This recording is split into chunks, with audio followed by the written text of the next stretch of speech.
Okay. holding slide.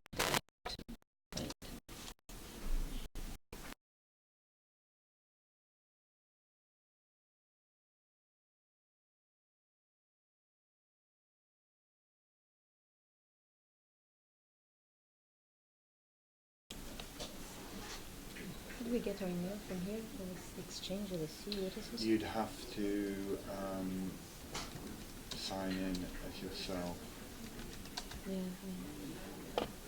unless you're doing, you're doing webinar. maybe.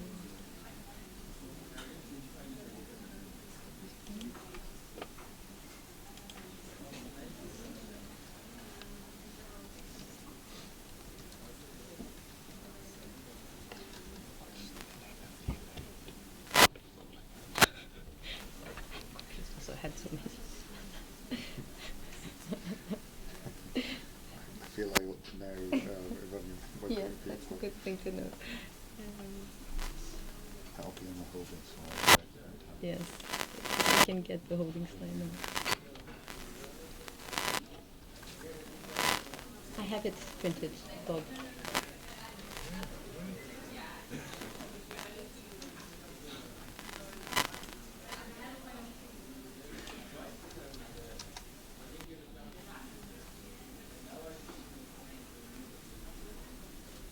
Okay.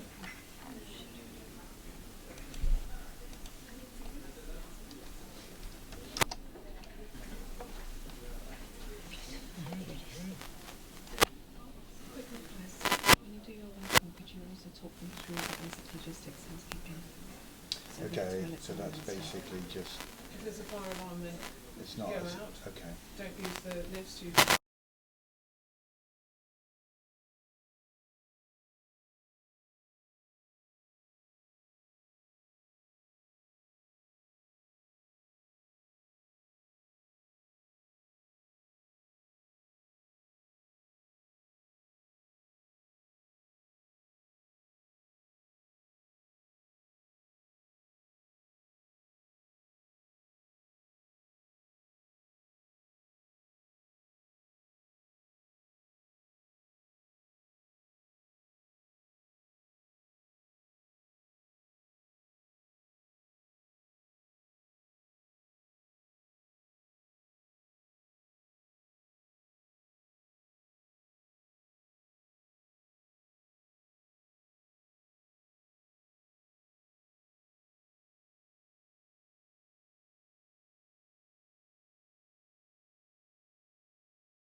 speakers.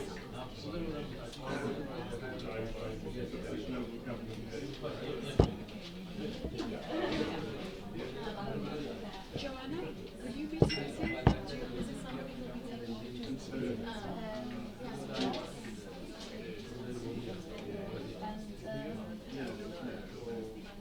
For pictures and tweeting the event, can Merlin do this? No. Well, is he here? Have you?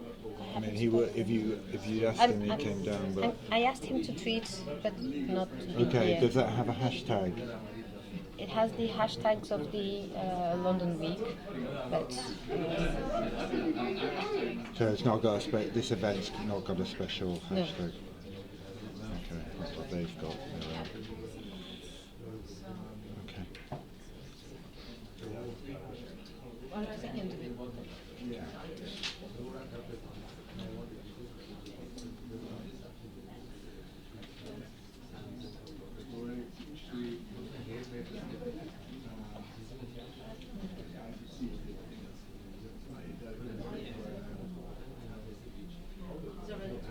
You know what? We can remove the reserve.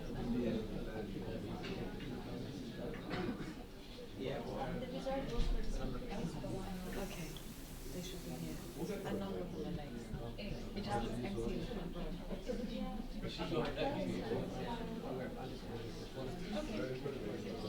There will be many others coming.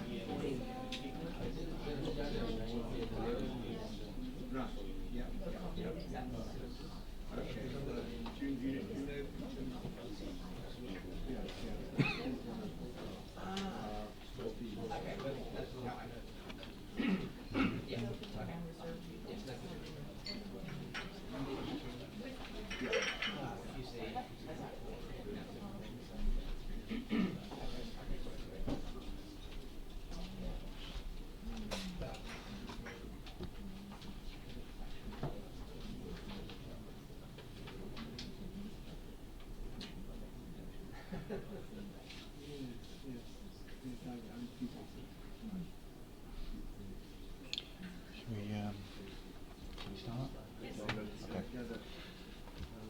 Good morning, ladies and gentlemen. If you'd like to take your seats. My name is Bob Ward. I'm the Policy and Communications Director at the Grantham Research Institute on Climate Change and the Environment here at London School of Economics. It's my great pleasure to welcome you all here this morning for this very special event on Are Courts the New Crucible for Climate Justice? It's my job to just do a few intros. I'm going to start with some housekeeping. We're not expecting a fire drill this morning, so if you hear a fire alarm, it's genuine, so please make your way to the nearest exit. Do not use the lifts. You'll find stairs over just past the lifts. There are toilets on both sides outside if you need them during the course of the morning. And there should be plenty of water outside. It's going to be a warm day outside, and I think our air conditioning is working properly this morning, but it will be a warm day. But it really is a great pleasure to host this event this morning. We've been very lucky to be able to team up with our partners, Globe International, with Melanie representing them, Client Earth, E3G, and the Commonwealth Climate and Law Initiative. And of course, we'd like to thank the sponsors, Clyde and Company. Litigation and climate change is an area of increasing activity for us. We're a research centre here at LSE, and most of our work is spent on academic research, publishing in journals, but we also have an active programme of policy analysis and engagement with decision makers, and the litigation work is gaining a great deal of interest and attention now. We're releasing a new report this morning on litigation, which Joanna Setzer will talk about shortly, but it's been picked up in various newspapers this morning, The Launch and The Guardian, and we expect in the Washington Post, which I think is a sign of the great interest that is developing around litigation and climate change. Our work on litigation runs alongside our more established work on climate change legislation. We have a big database which is on our website, which tracks legislation as it's developing around the world. But it's quite obvious that litigation now is accelerating and becoming an increasing part of the tools that are being used to force action and keep policymakers true to their promises on action. We're very lucky, we've got a very distinguished set of panel speakers throughout the morning, and I'm afraid I have to leave straight away because I've got a TV interview to do on heat waves, which seems to be in the news, but I hope to catch the end of the day. But you're all very welcome this morning, and I'll hand over to Melanie. So, welcome.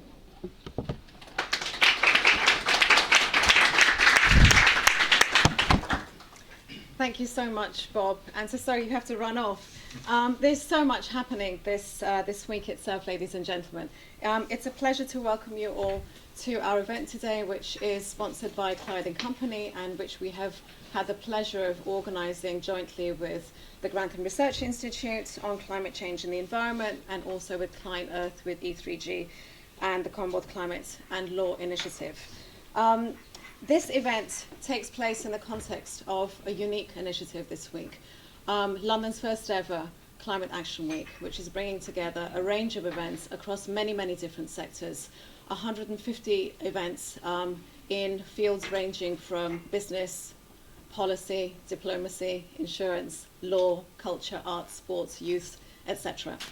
We have more than 5 events which look specifically at the response of the legal community, and judges in particular, to the challenge of the climate crisis, and how climate justice itself is being understood, articulated, and delivered through the courts. My name is Melanie Mehra, and I am the Chief Executive of the International Secretariat of Globe International. I'll introduce, for the benefit of those of you who are not familiar with Globe, the work that we do. We're an international network of parliamentarians, national parliamentarians, who are champions in their legislatures around issues on sustainability and climate change.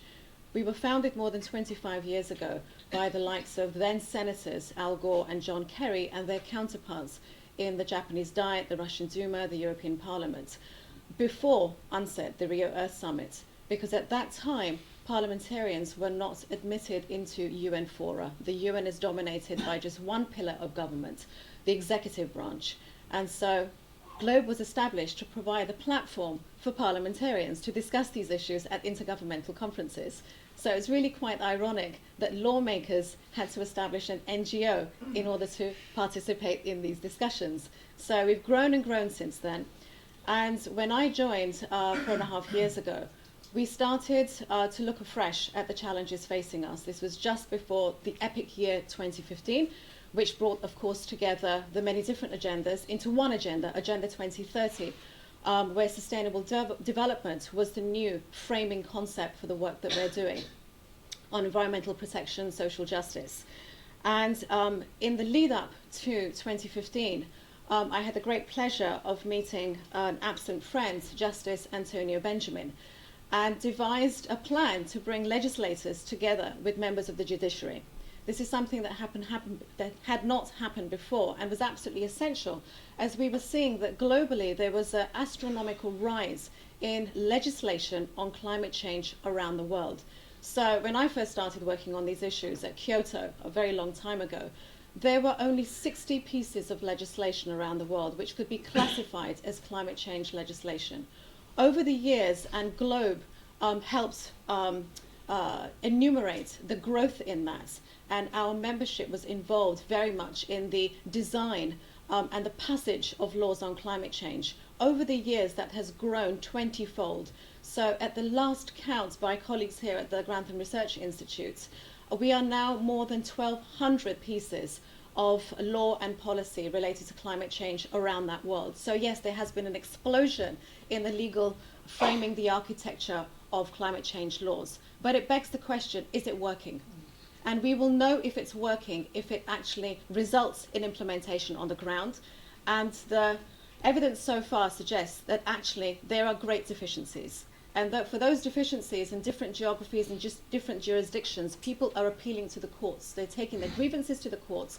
And one of the stories that we're delighted to share with you is actually just how varied that geographical response of the judiciary is. That actually, as you'll be hearing from my colleague Iram Hassan later this morning, that there has been an explosion of people approaching the courts in Asia and the Pacific, because in our part of the world, actually the courts are the place of first recourse, not last recourse, because of the weaknesses of our governance systems and our institutions.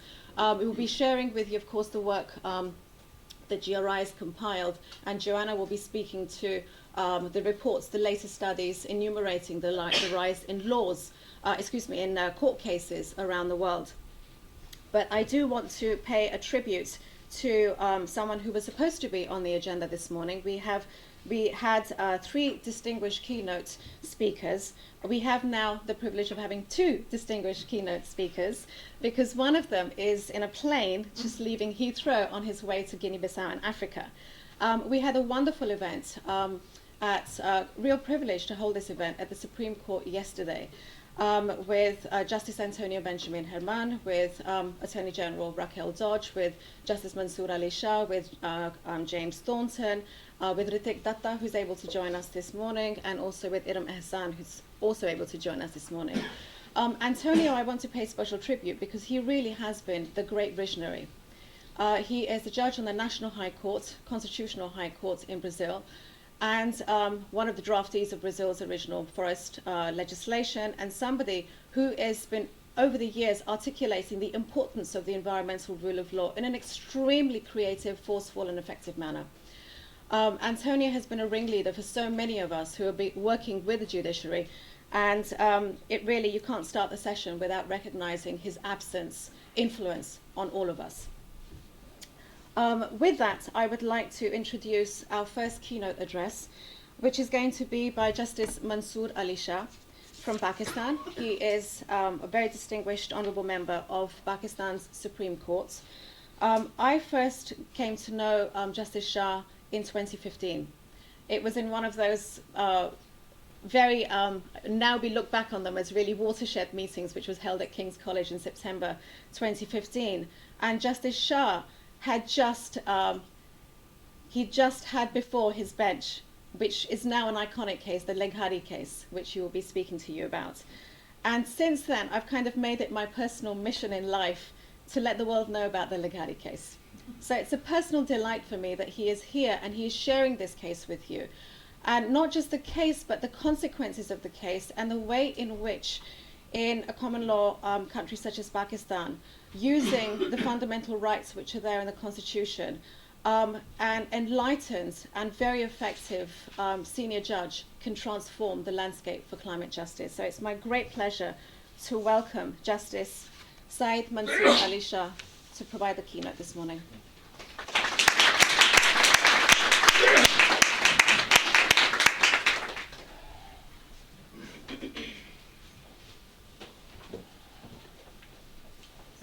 Good morning.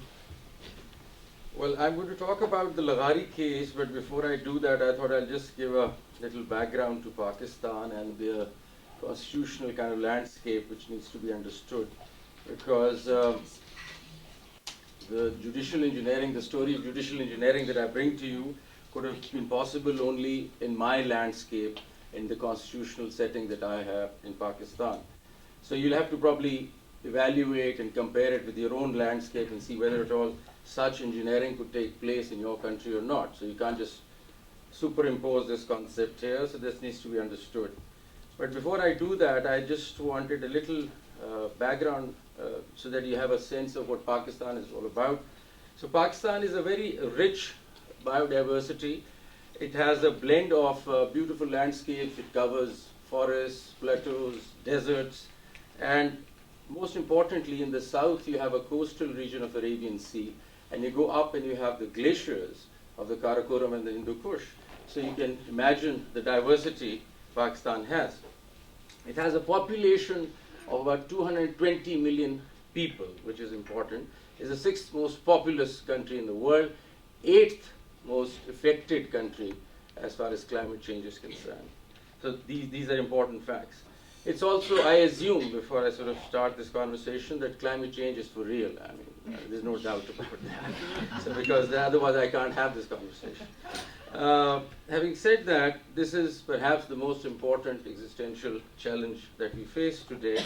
And Pakistan, what I want to underline is, hardly contributes or significantly contributes towards the greenhouse emissions. So basically, Pakistan is being affected by climate change. So the story that I bring to you is about adaptation, not about mitigation. So the case that I'm talking about is very different from all the cases that you might have heard in the northern side of the globe, which is mostly mitigation. We're talking about adaptation, which I will explain in a bit, is a totally different animal, a totally different construct. So what are the effects of climate change on Pakistan? That needs to be understood, because that's all going into the judge's mind. And I'll just connect it to the constitution, or the transformative constitutionalism that we refer to, how we've sort of turned things around. So we have extreme weathers now, especially very erratic monsoon rains, which lead to floods and droughts, very serious. The recession of glaciers, initially adding a lot of water inflows into our Indus River system, leading to floods again. We're already a very water scarce country, and with rising temperatures, it's adding further stress, leading to affecting our agricultural productivity. The saline water coming in from the sea, Arabian Sea, is affecting the coastal irrigation, agriculture there, the fishing on that side, and our treasure of mangroves that we have closer to the coastal region. So that's being affected. And of course, the health issues that are related to all this. So a huge population is being affected, you see, and especially the vulnerable and the women and the children in particular are being affected because of the climate change. The serious effects would be, or the impact would be, food security, water security, energy security, and health issues are important for Pakistan. So this is the kind of background or the backdrop for a judge when a case comes up. This is what's happening around us at that time. Before going further, let me just also sort of chalk out a little background as to, while this is happening on one side, what's been the story of our environmental jurisprudence in Pakistan. We've been a very active country as far as environmental jurisprudence is concerned. And let me tell you that the entire set of jurisprudence that has come out of Pakistan has been on the constitutional front. We've been using our constitutional values and fundamental rights, which basically would be known as human rights. We refer to them as fundamental rights under our constitution. We've been using these toolkits to sort of interfere in public interest matters of environment. So our entire corpus of environmental jurisprudence is actually embedded in the constitution itself, not in any statutory environmental legislation, but in the constitution itself, which is an important aspect. So what's the toolkit that we had, or how we developed over the years? So let me just refer to some watershed cases. In 1994, we had the major case that came out of Pakistan. It's called Shaila Zia case. And in 1994, what we did was that we very progressively, for the first time, interpreted our fundamental rights to include environment in it. So for example, we have a very strong fundamental right called right to life. And right to life was interpreted to mean right to clean, unpolluted, and a healthier life. And that's the first time we went towards environment, incorporated environmental sort of requirements into our fundamental rights. So that is 1994. We fast track it to 2015, and in comes a case called Imrana case, which is another watershed in that sense. In this case, what we did was, and we'd matured by that time, what we did was that we brought in fundamental rights, constitutional values, and when I say that, I mean our constitution talks about social, economic, and political justice. They're very strong terms, you know, and if you give that to a judge who can enforce them, I mean, you can really do a lot with it, you see, depending if you are really interested and passionate about changing things. A lot of judicial engineering, a lot of amplitude is available, you can do a lot of things with it. Then we have the right to protect the backward and the depressed or the vulnerable classes. That's another constitutional value we have. Another constitutional value is to work towards the peace and harmony of the humanity. So these are big terms. So these are the constitutional values. Then we have the fundamental rights, which under the Constitution I have taken an oath to enforce in order to protect an ordinary citizen. And those fundamental rights which are relevant for our purposes would be right to life, right to dignity, right to property, and right to business. So these are the four important fundamental rights that we could play around with in such like matters. So that's another toolkit. We also, for the first time, brought in international environmental principles like the precautionary principles, the EIA, the sustainable development, intra-generational equity, all into and weaved them into our fundamental rights. So that's how we matured into the environmental jurisprudence for us. So finally, in 2015, when we had Imrana Tivana case that came out, we coined the term environmental justice. Now, the environmental justice was a package that dealt with fundamental rights, constitutional values, international environmental principles, as well as referred to the Sustainable Development Goals, which had come out by that time.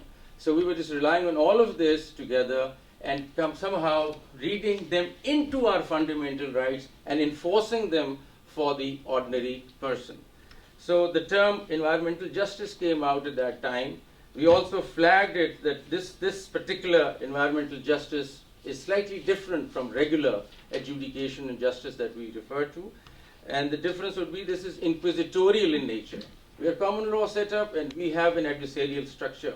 But the construct of environmental justice was more inquisitorial. We also said that it relies heavily, a judge cannot possibly move forward and decide environmental matters unless he has a good sense of environmental science. So environmental science also came into the discussion at that time. So the watershed that was in 2015, the concept of environmental justice brought all these new things into this package, you see. And that was pretty interesting. But that's where we were when on the side you have this climate change development going on, and in comes the Laghari case to the court.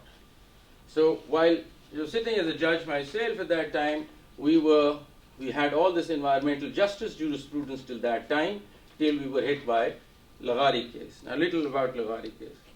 Mr. Laghari is a farmer, and he brought in a case saying that due to climate change, there's going to be a drought here. Due to the heat, temperatures rising, I don't think I can sort of even use these crops. We might want some heat-resistant crops or something. Something has to be done about it, because I'll totally go out of business. I'll lose my livelihood. So he comes in invoking right to life. I mean, what kind of a life would I lead if I can't even have, I can't even farm in this country and carry out agriculture. So at that time, he also placed before the court that there was a policy. This case comes out to the court in 2015. He refers to a policy framed by the federal government at the time, which was dated 2012, the National Climate Change Policy. Luckily, there was a policy document available. And the government had come up with an adaptation policy at that time. And all he said to the court was, so there is a policy. They're supposed to do all these things in agriculture and irrigation for crop development, number of things. It's a huge, very detailed policy. But nothing is being done about it, sir. And I'm coming to you, invoking my fundamental rights. Please do something about it. They need to start acting on their policy. So it's very simple. I mean, a lot of people refer to it as an overreach on our part, or judicial activism on our part, which is hardly so. All we're saying is that the policy framed by the government must be owned by the government. They must do something about that policy. So we issued notices to the government saying, and that's a simple mandamus. I mean, it's a basic admin law issue. I mean, there's no complication about it. We simply issued a mandamus saying, please implement this policy, or come and tell us that this policy has been withdrawn or whatever. Now, we issue notices to all the departments, because there were a number of departments which were relevant. And especially the Secretary Environment shows up.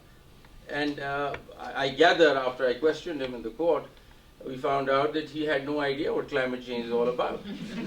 I was pretty shocked, actually. And I said, you have this policy, and I figured out it's more of a cut and paste thing, and they just had a policy, but they didn't know what to do about it. And he said, yes, I've heard about climate change. And I said, that's not good enough. You've got to implement the policy. And that's the kind of a response I got from the forestry secretary. I got the same from the agriculture, irrigation. And they were kind of just looking at me. They had these questions on their face, what to do, sir, and we don't know what to do. And they didn't even know where to start and how to implement that policy. And then, of course, not talking about the fact that there's a technical and financial aspect to adaptation, to which I'll come in a minute. So, at that time, we also at that time had a little jurisprudence on constituting a commission. Now, when I say commission, it's a normal thing in our civil procedure court that the court can constitute a commission, appoint a person who would go out and do a particular exercise for the court, act as an arm of the court, and come back and report to the court. This is available perhaps in all jurisdictions as a common civil law procedure. So we constituted a commission at that time, and the commission comprised of experts, environmental experts, climate change experts, for example, the IUCN, WWF of the world, LEAD, for example, they were all members. We invited all the secretaries of the various departments that were relevant to be a part of the commission. The stakeholders were there, and gave them a direction to go sit down and talk about it and come up with an interim report within 15 days or a month or so and tell us how would you proceed on this policy. And then I discovered later on, because the president of or the chairman of the commission was Dr. Parvez Hassan, a leading environmentalist, and I think his chairmanship did a lot of, the way he stewarded the whole thing was brilliant. So the report comes before us and we find out that the experts are telling us that the last 1 month we just spent telling them what climate change is all about. So forget about the policy, we'll come to the policy later, they just don't understand. And slowly it's taking time, but they're learning and it's getting better. So I say, okay, fine. LEAD, one of the NGOs, decided to even carry out classes for the staff of various departments to make them understand what climate change issues were and how would this affect Pakistan. So there was a whole capacity building exercise going on in the commission as the case proceeded. So finally, they all matured into it, which was very good. And after a year or so, the final report comes to the court, which is also reported in the judgment, where they all came up to the speed, and they did about 66% of the priority items were covered. So the scheme had priority items, midterm items, and long-term items. But we started off with priority items, obviously, and they got the government going on the issue, and they reported that 66% of the priority items have been covered, sir. We think the government is up to speed now, and they can take over. And they had to, because we can't run governments, and we can't sort of deal with this, but it was more of a jump start for the government to sort of get going. But I did not decide the case or dispose of the case. I consigned it to record. What that means is that I left the case by constituting a standing committee of experts. I knew that they will have problems later on, and they would not know who to revert to.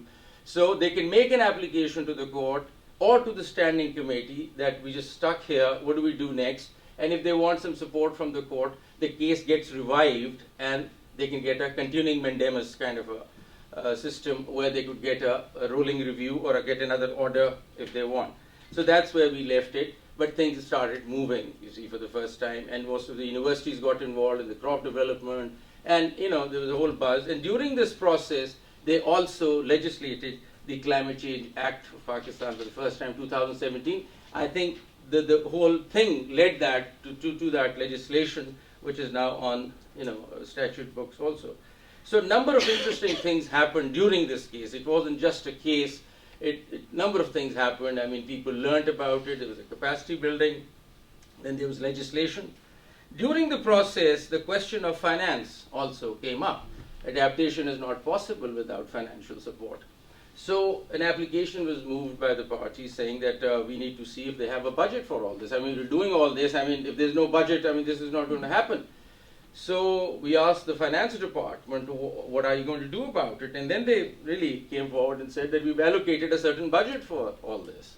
And that was very interesting, and the court ordered practically saying that no, you can't utilize that money for any other purpose but for this purpose. That was also an important development during the proceedings. And there was a fund that the government had under the Sustainable Development Goals, and we said you cannot use it for any other purpose but for adaptation. So we took care of the financial aspect which was required. So the technical and the financial issues relating to adaptation were covered during the proceedings. Technical, because we got all the experts on the board of the commission and they started helping. So the technical input came to the government free of charge. And they actually thanked the court. They said we could not have possibly got all this knowledge and information which just got to us through the commission. So they liked that idea, and so it was all free too, so they liked that. And secondly, the financial aspect was that they started allocating a certain budget. Because the case also got a lot of media attention, they felt that it was important because it related to the fundamental rights of people. They thought it was very important that we allocate this. It was a political embarrassment otherwise, so it worked that way. So what comes out of this is that this is pre-Paris, by the way.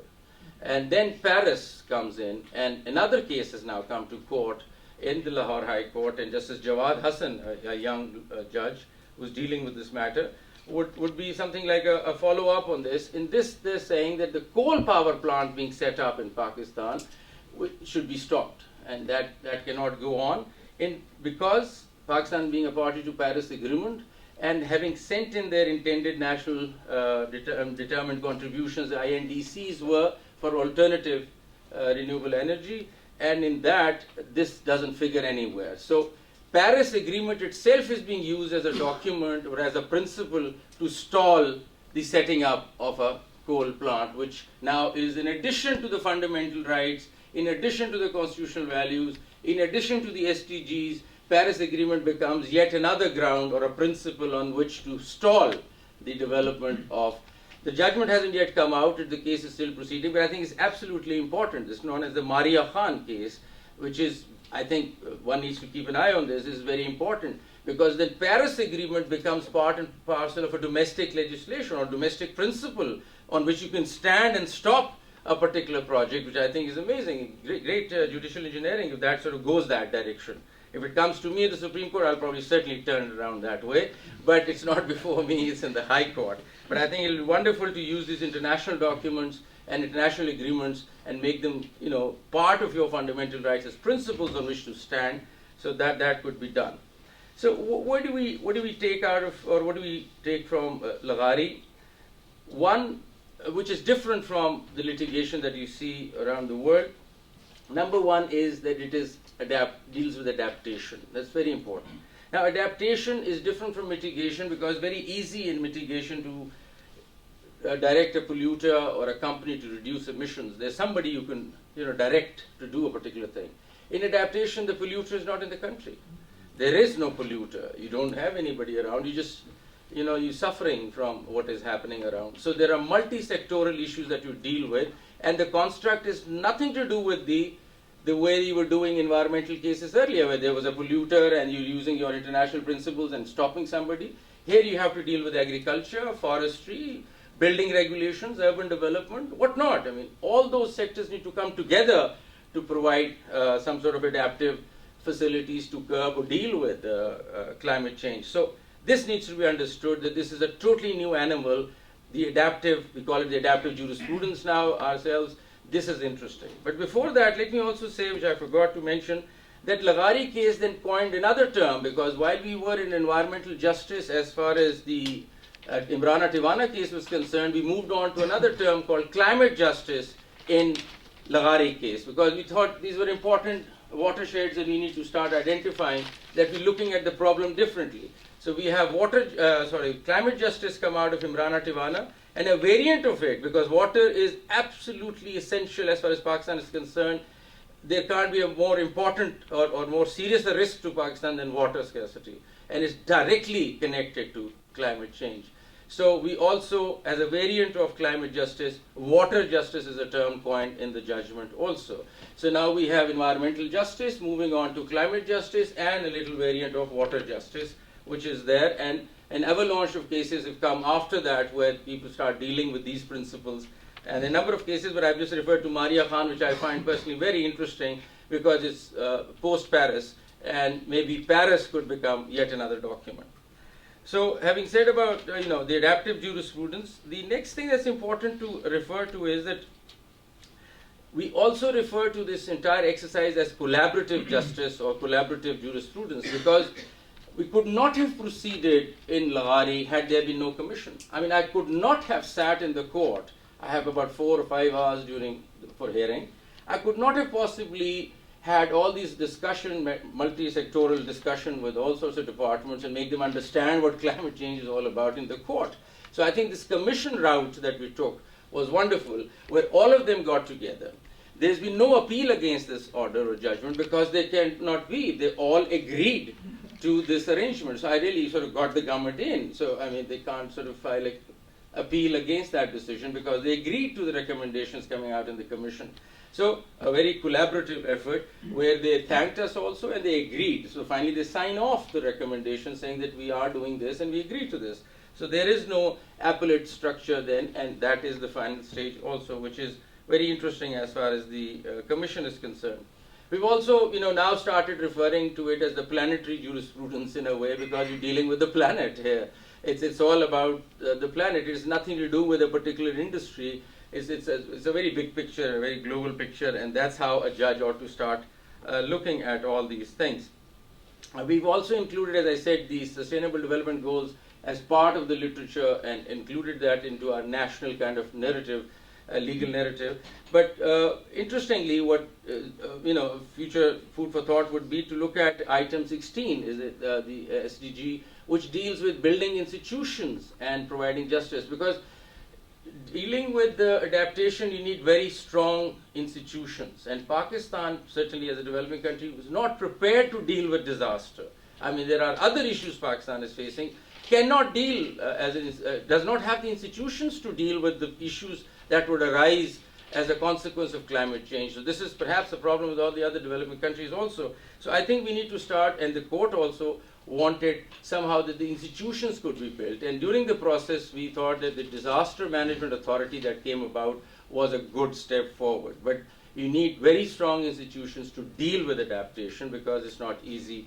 So institutional building, and I think I would, in any future case, would probably look at SDG 16 to talk about building institutions. That sort of works very well in this area.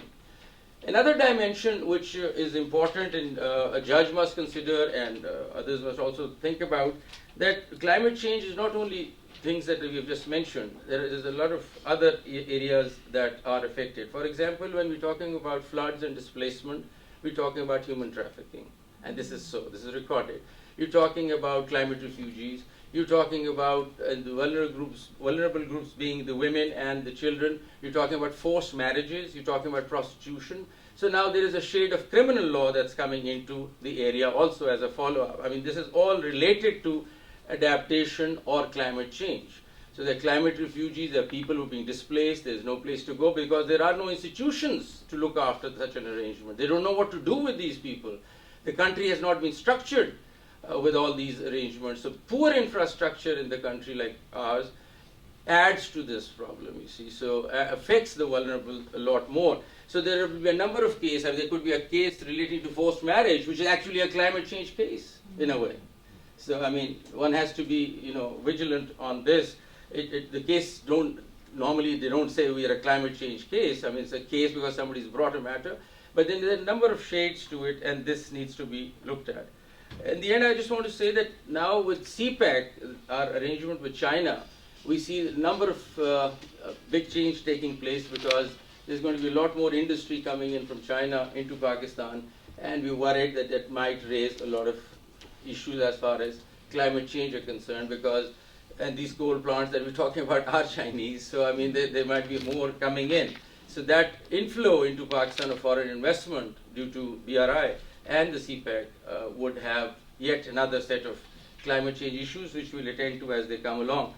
I just want to clarify that there has been a criticism on Lagari saying that the court has been very aggressive and this is an activist court and this is judicial activism, or probably this is you're interfering in a policy matter. That's not how it is, and I've explained that. There is a government policy already there. You're simply issuing a mandamus saying, please implement your policy. But as far as my personal opinion is concerned, let's take a situation where in Lagari case the farmer comes to court and there was no policy. And he's saying, I'm going to die. I think the court could go ahead and tell the government, please evolve a policy. Because on the basis of fundamental rights and right to life, and protecting the right to life of an ordinary person, the government is under responsibility to come up with a policy and deal with the issue of climate change. I think we could do that too.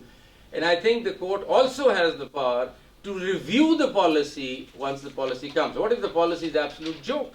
The court could look at it and say, sorry, this isn't a policy that's going to deliver.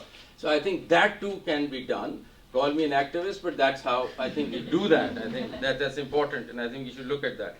We are not in any way violating the doctrine of separation of powers at all. We're not interfering into the legislative domain, neither are we interfering in the government domain. If at all a policy is to be made, we're telling the government to make a policy. It's their job. They need to do it. So we are retaining those, the doctrines and the principles that are there, and there's no overreach on our part at all. So that's all I wanted to share with you about the Al-Ghari case. Thank you.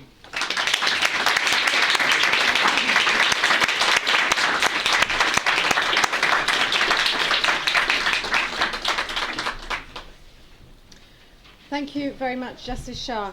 And I think, ladies and gentlemen, you'll now understand why I'm such an enthusiast for the educational properties for a whole range of stakeholders of the changes that have been brought into train by this landmark Leghari case.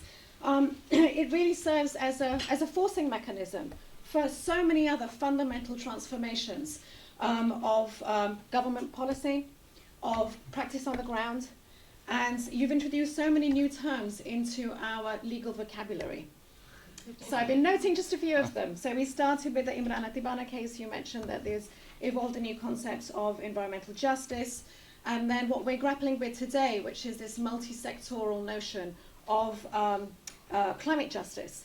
You've added to that water justice. And this is something that I know you could speak for another hour on, because it has been a subject of quite intense examination by the Supreme Court.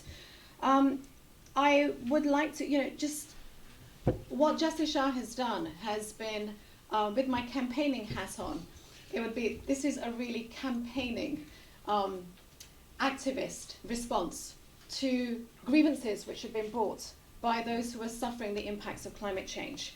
But unfortunately, we did have a discussion also about this last night at the Supreme Court of how these terms, activist, campaigner, are used to dismiss judges who are doing their job.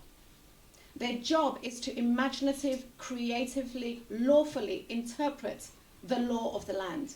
And Justice Shah has done that admirably. For me, he is really a judicial entrepreneur. He's definitely a pioneer and an innovator in how he himself is referred to this judicial re-engineering that we see taking place, which has really lifted the lid off the reality, shown us the reality of what it means to actually have a society which is adapting to climate crisis and is becoming more resilient, because it means that we have to retool our institutions. We have to be very honest about the weaknesses of our institutions. And unfortunately, within the world of climate negotiations internationally, the lid is kept on firmly onto that reality. And that's why I think so many of us who are working on these issues are thankful for the fact that we have honest judges, such as Justice Shah, who are doing their job and lifting the lid and showing us what can be done using the law, the rule of law.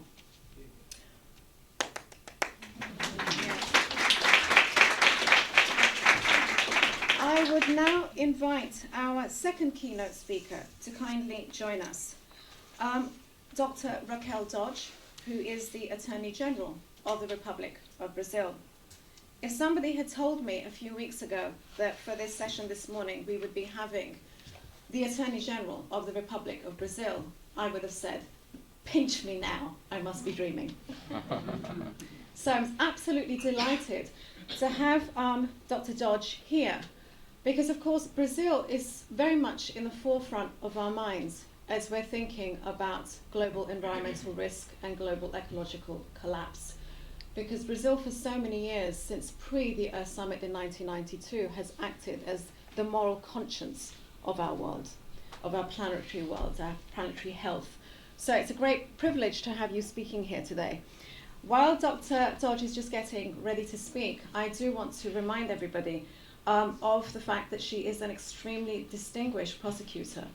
We've provided her biography, but she's had a quite meteoric rise to the position that she currently holds, to which she was appointed in 2017 by the President of Brazil. I know we've got lots and lots of questions that we want to fire at Dr. Dodge about what's currently happening in Bolsonaro's Brazil, so hold your fire. Over to you, Dr. Dodge. Thank you so much. Good morning, everyone. Thank you so much for this invitation. It's an honor for me to be here. I'd like to start complimenting Judge Shah for his work, and it's really visionary and inspiring for all of us. And your work as well, Malini, is very important. Having all of us together here to discuss this very important and key issue for the world and for the future of our planet. I'd like to start explaining who we are and what we do, what is our role as a prosecutor in Brazil, because it varies from country to country, and then I would like to show how we feel and how we work there. And I will start repeating what I said yesterday night at the Supreme Court, comparing our vision to what happened in the 19th century in Brazil and in the world. The abolitionist movement in Brazil adopted as its symbol the camellia flower, a Japanese flower brought to Brazil by Portuguese sailors and cultivated in the Quilombo of Leblon. Quilombo is the land of the fugitive slaves in Brazil. In Rio, this Quilombo.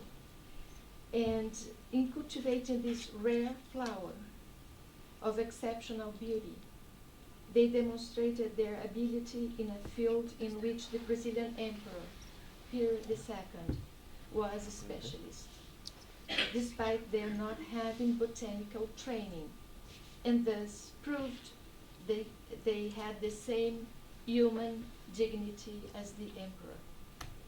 They received income from their labor by selling their flowers to the royal house. The abolitionists realized that camellia does not lose its petals. It is a flower that simply drops. In the garden of the public ministry in Brasilia now, we have a garden of camellias of various colors to express that no matter the color of one's skin, all are equally camellias. To symbolize that our institution, the public ministry, fights for freedom, against oppression, and for democracy. We identify ourselves as the abolitionists did to causes that interests humanity and that are humanizing. This is what we must to defend the environment for these and future generations, as the Brazilian Constitution establishes. The Brazilian Public Prosecutor's Office is different from most countries because it has broader powers and duties, in that the Constitution obliges us to defend collective interests, such as the environment, as well as carry out civil and criminal proceedings. We have the constitutional mandate to solve conflicts in a non-judicial manner, to control public policy, and also the duty to file civil and criminal cases in matters concerning the environment. We may require reforestation, depollution, payment of fines, as well as punishments. Prosecutors in Brazil have the same guarantees given to the judges. We cannot be removed from a case, which ensures readiness and courage to act. The public ministry has independence, budgetary and financial autonomy, and can establish its priorities. Environmental protection is a priority in my mandate, and we have many relevant projects underway. The climate and environmental crises unfolding in the 21st century are comparable in many ways to the abolitionist crisis that mobilized the 19th century. It is a civilizational crisis which high inertial power and significant impact. It is necessary to resolve it with temperance, persistent resilience, and within a framework of values that includes preserving human life for these and future generations. The climate crisis, like the abolitionist crisis, can lead to decisive changes. To this end, treaties and laws play a central role. First, because the climate crisis touches on crucial elements of the current model of civilization, of which I cite 5.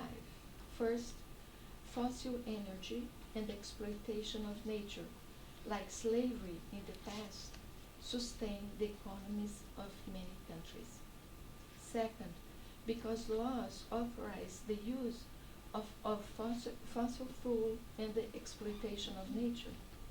Third, because public policies and international relations implement their use.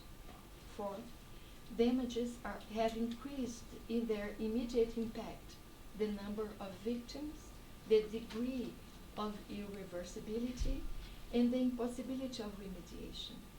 And 5, the courts apply these laws and provide fragile sanctions to those who abuse them, such as those who pollute and deforest.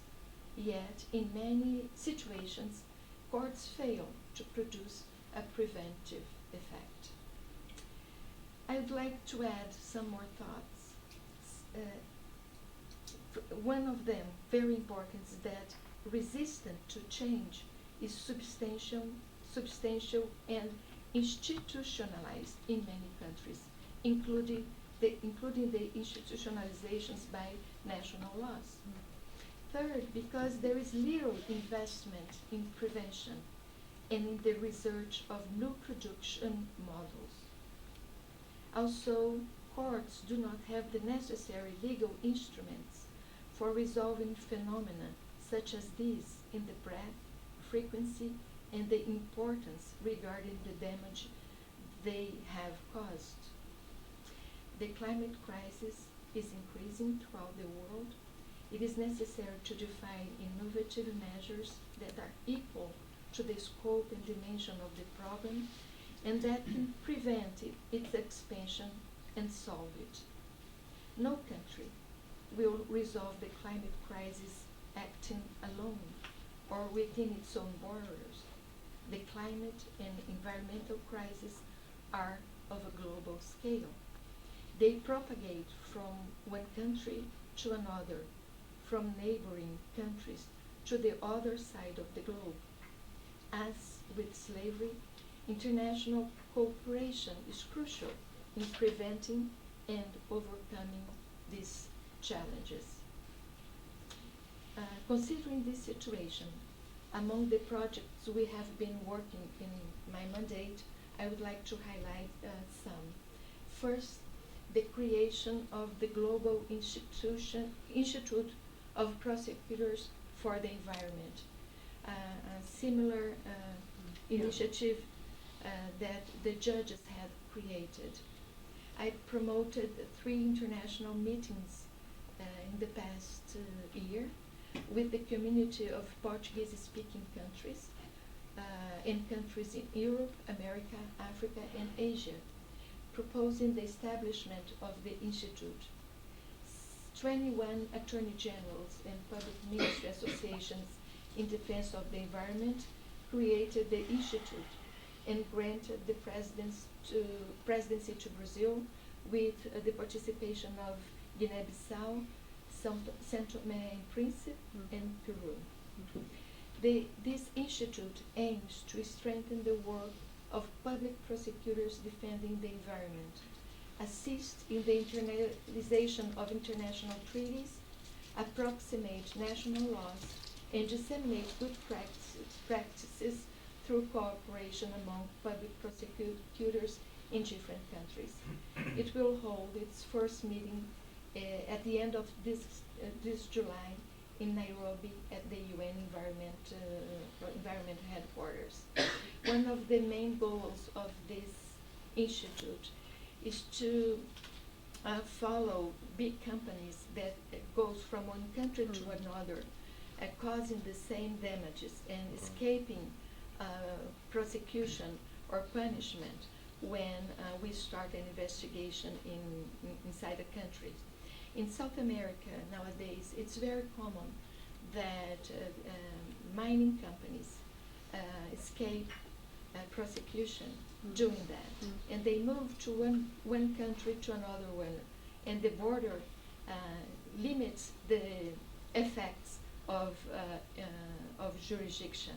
So we have to deal with that, because in the 21st century, big companies can cause in a single act more damages that we can even imagine, affecting millions of people in one unique event, like it happened in Brazil in the past 3 years now, in 2 occasions in the cities of Mariana and Brumadinho inside our country, causing the death of hundreds and hundreds of people. And it's been very difficult to prosecute this kind of company with the tools, judicial tools we have in our domestic laws. So how to prosecute them, how to identify who caused the problem, and how to provide indemnization to the victims.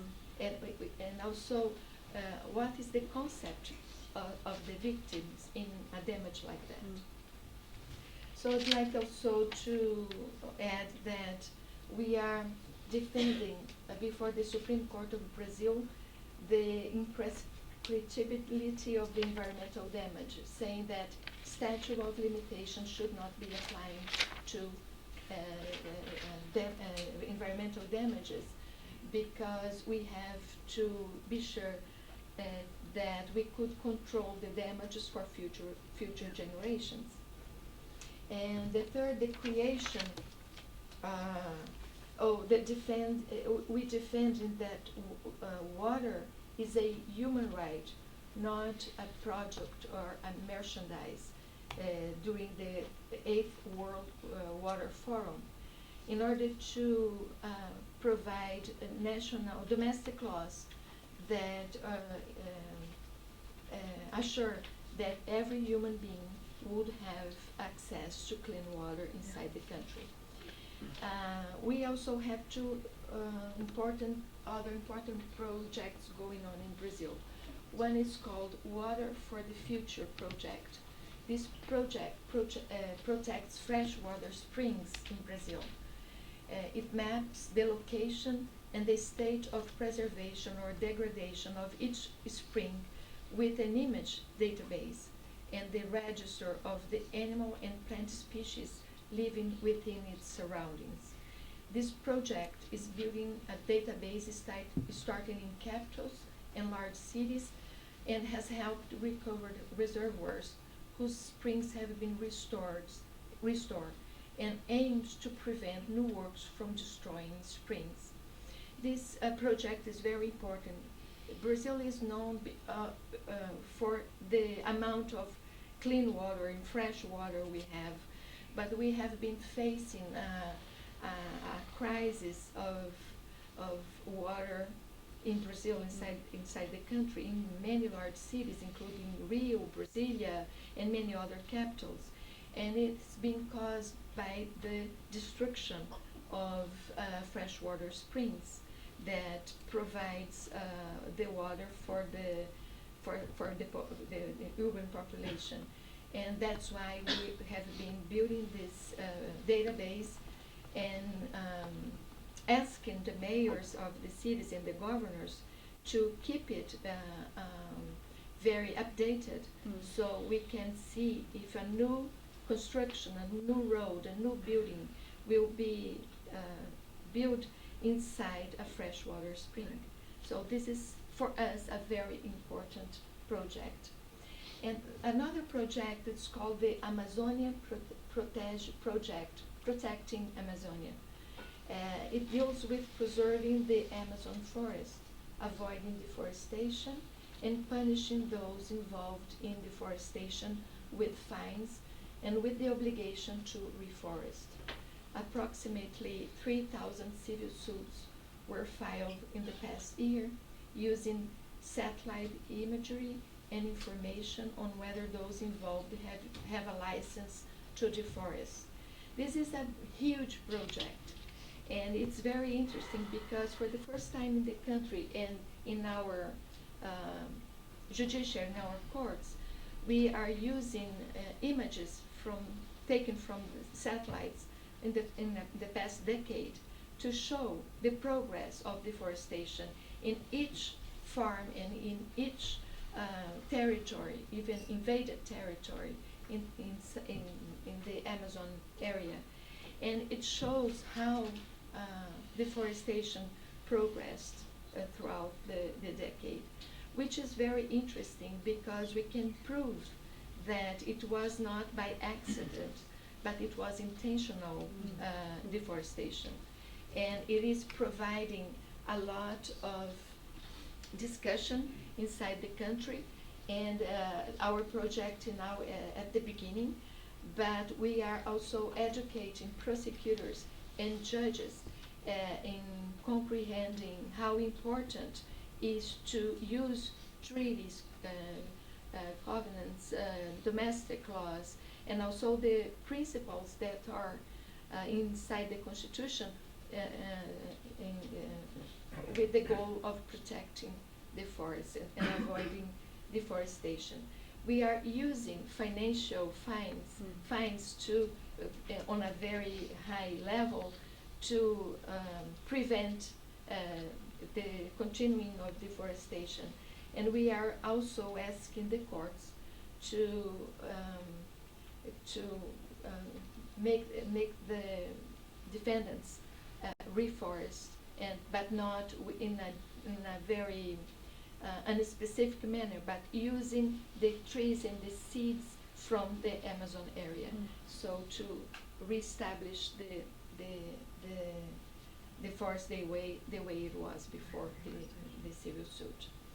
And finally, we are also using the SDGs as targets and indicators for the work of the Public Prosecutor's Office, with emphasis on protecting the environment, drinking water, sanitation, and strengthening institutions, the 16th SDG. So this is a tool to understand how we are working, because we've been working a lot in Brazil in our office, in our courts. We have now in Brazil 80 million suits. Wow. It's a lot, but 80 million. But what is the direction? What are we defending? What are the conflicts the courts are solving? So what are the suits that we are bringing to the courts? Are we emphasizing environmental protection? Are we really dealing with climate justice, environmental justice, as we think we are? So what this project, it's a cooperation agreement with the UNDP in Brazil, is a project that make a correlation of each criminal or civil suit with one or more of the SDGs. And why is that? Because at the end, we will have a table that will show us what is the emphasis of our work. Is it domestic violence? Is it criminal suits in which area? How are we dealing really with climate justice in Brazil? So this is a new project, but I think it can use international tools that everyone understands to provide a report on how our justice is working, starting with the suits that our office is filing. So that's and finally, we recently created a national observatory of complex cases and cases with difficult solutions inside the courts in Brazil. So this is an initiative of the President of Supreme Court of Brazil and myself, and we have been having meetings every 15 days, dealing with 5 initial cases. 2 of them are the Brumadinho and Mariana cases, which is this damage caused by mining companies. And what is the goal of this observatory is to understand if we have courts adequate, adapted to solve 21st century problems. We started with the idea that we have a model of courts and a model of judicial tools, instruments, to deal with 19th century problems, when one act would provide, would cause an effect to few people. But nowadays, a single fact like Chernobyl explosion or Brumadinho damage can cause the death instantly of so many people that we are not sure that courts or the prosecutor office can provide the right solution.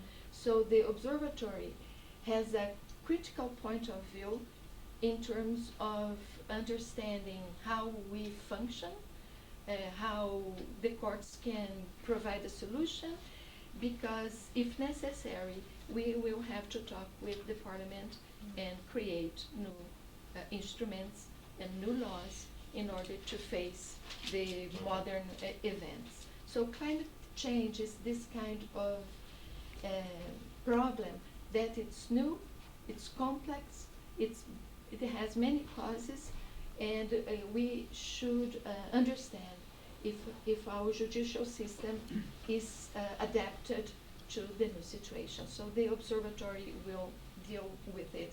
And we have been having a very interesting conversation because it's a forum, and we invite civil society organizations and the victims, and we give them voice, and they say things like, oh, the justice is too slow. We are living with the effect of the damages for 1 year, 2 years, 6 months, and nothing is happening, nothing's being provided to us. So it's been very interesting because it's a forum for critique, and if we want to be resilient, we have to listen to civil society as well. So since I began my mandate, I'm in office for 21 months now. These are some of the measures that I take to promote environmental protection. And thank you for your attention.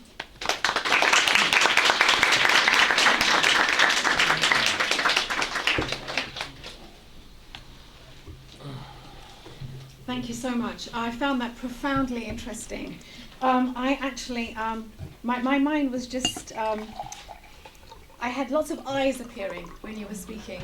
So it was intensely interesting. You had so many initiatives that you mentioned. I mean, it's remarkable in the short 21 months since you've been Attorney General. You're clearly a person with a very clear purpose and mission in life. So many things that you've achieved. I love the way in which you are so intentional about what you're doing, so imaginative.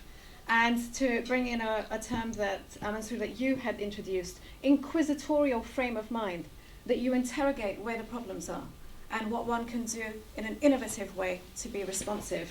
And just to remind colleagues that Dr. Dodge spoke about the analogous relationship between the climate crisis and the abolitionist struggle against slavery, and that she herself was a member of the team that drafted the plan to abolish modern slavery, slave labor in Brazil, almost 2 decades ago now. So when you set your mind to something, you will achieve it. I also have to say that you will, no doubt about that. Really, really interested in the Global Institute of Prosecutors that you're bringing together, because in a sense it completes the panoply of institutional responses. So that's why GLOBE brought together parliamentarians, why Justice Antonia Benjamin and, as a founding member, also Justice Shah established the World Commission of the Judiciary. And so now we have the prosecutors who are mobilizing, uniting around the challenge of how you secure justice in a multi-jurisdictional world.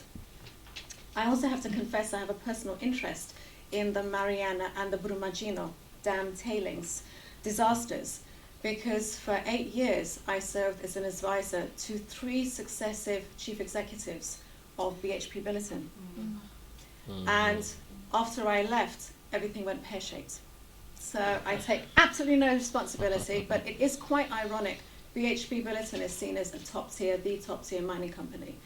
And we've seen over the years how difficult, how complex that relationship can be when you enter into JVs with companies, with national companies, in this case with Vale, for example. So I know that there are colleagues also in the audience here who are very closely involved in those cases. But I would love to open up the floor now. We have 10 minutes for a discussion with the floor. So I invite you to raise your hands to make a brief comment or a question, and please identify who you are as you're doing so. Thank you. The gentleman at the back over there, please. Hi, my name is Lester Fader. I'm a reporter with BuzzFeed News from the U.S. I'm curious to hear from you, Dr. Dodge, about, obviously there was just a new round of news reports about the pace of deforestation in Brazil. And I'm wondering, you mentioned the number of cases that you're working on, a lot of work to study the situation. Is that a slow process, or is that the kind of thing that your office and prosecutors in Brazil are equipped now to respond to this growing threat of deforestation?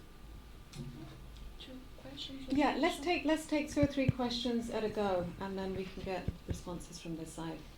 I know there are some. It always happens. It's slow at the beginning, and then you get an avalanche at the end. Okay, the gentleman over here, and then Farhana. Yeah, could you please wait for the microphone? Thank you very much. My name is Azam. I'm a solicitor by profession. I have a question to Honorable Mr. Shah. What actions are being taken to educate the people of Pakistan to address this defining issue of climate change? And secondly, I would request if you can kindly share your views and shed some light on the project of Pakistan federal government's billion tree tsunami. How this project would make impact to address this particular issue. Thank you. Hi, I'm Fahani Amin. I'm an international lawyer. I've been negotiating these climate treaties in Malini very well and utterly support this project. 2 years ago, I did a litigation scoping piece for some foundations and totally support the increase in litigation. But I came to the conclusion myself that the most important contribution courts and lawyers could make was to break the law. And I've joined since then the Extinction Rebellion movement, and I was arrested for gluing myself to the headquarters of Shell.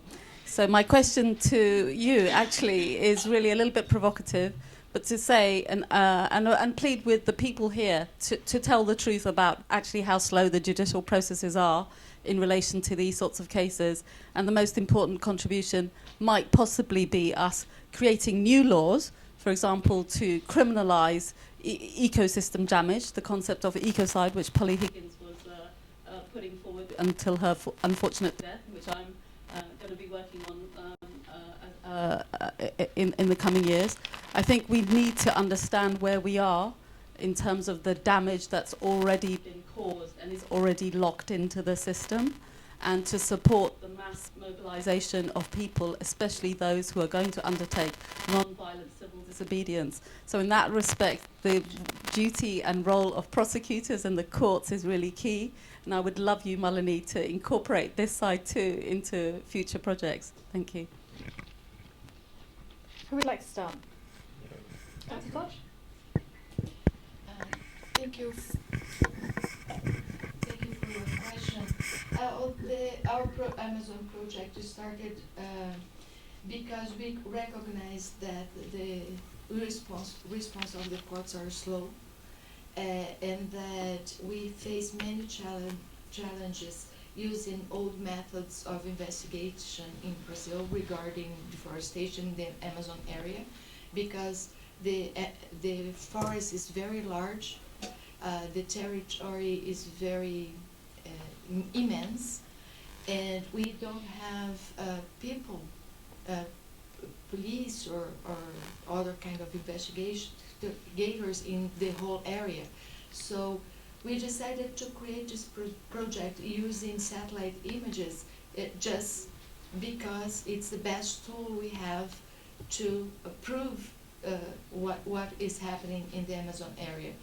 And it's a kind of complex project, because it is important to show to the court that images it should be accepted as proof in a civil suit. And we created our own system of experts inside our institution, and to encrypt the images in order to be able to use it in courts, and many other tools we have to change. So we within this project we are changing the way we normally act in other kind of investigation. So we are reinventing ourselves in short terms, and we recognize that the old methods are not, we're not being able to stop deforestation in the pace, in the velocity that it's been happening in Brazil. That's why this project is new, it's important, and we are expecting a lot from the courts, because if we are successful with this initiative, maybe we can stop deforestation in Brazil. So this is a very important thing. It's new. As I mentioned, only 21 months in office, and it's a kind of difficult to move everything in a more faster. But we are trying. Thank you very much. There was a question regarding awareness. Firstly, it's nothing to do with the courts. I mean, we can't embark on an awareness program for the country. But well, the government should do something. I don't think much is happening as far as the awareness is concerned. But yes, a lot more should be done.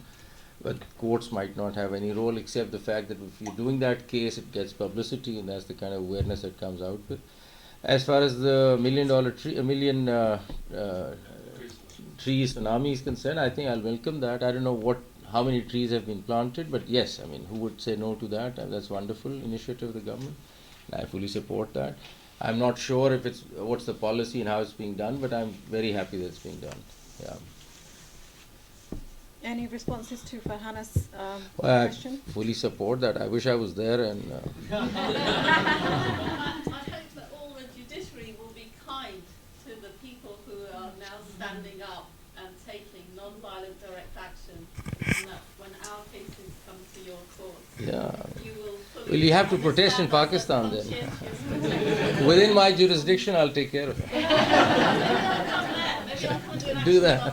Would you like to tell her about how you structure your environmental court and dedicating Fridays, responding to her So question of judicial delays? We set up a green court, and then we had Fridays for this so that we had more time and we sort of expedite cases. So yes, we did few things. Our files were green, and we had plants outside the court also. So, we did those things, yes, at the High Court. Thanks for reminding me of that. But, I mean, you're free to have any protest in Lahore or Islamabad, and we'll take care of that. This is being recorded? This is being filmed and this is being Oh, live God. streamed. Yes, welcome to the world of social media. Let the police and the prosecutors know that people are fully intent and courageous enough to now put their bodies on the line and their liberties on the line, as they have been for decades and centuries in many countries already. So That's true. Thank you. So just to put this in perspective, we have here before us two unique individuals who are highly responsive to the challenges that we're facing in terms of the climate crisis and also the social crisis, the social justice crisis. But what our work has shown over the years is that we start with leaders, such as the ones that we have over here, and there is a huge amount of work to do. And actually the broad response of the large swathe of parliaments, governments, judiciary to these issues is one of sluggishness, complacency, and dissent, and resistance, and suppression. So none of us are under any illusions that if we seek to have those protests, in India there will be lathi charges, there will be people who are locked up.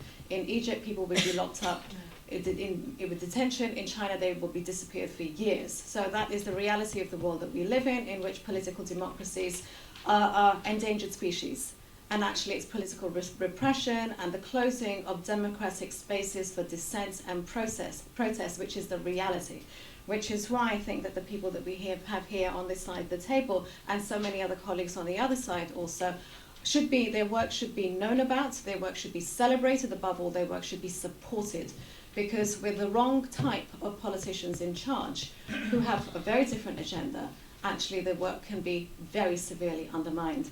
So on that, I just want to invite you to keep in mind what you've heard from Justice Shah and from Dr. Dodge about this expanding toolkit that we do have and the innovation in legal principles also. I mean, Dr. Dodge could have spoken for a lot longer, I think, about one of the changes in principles that you're trying to introduce, which is how to deal with the problem of a statute of limitations. That just as you've got to grips with a problem, you cannot adjudicate it.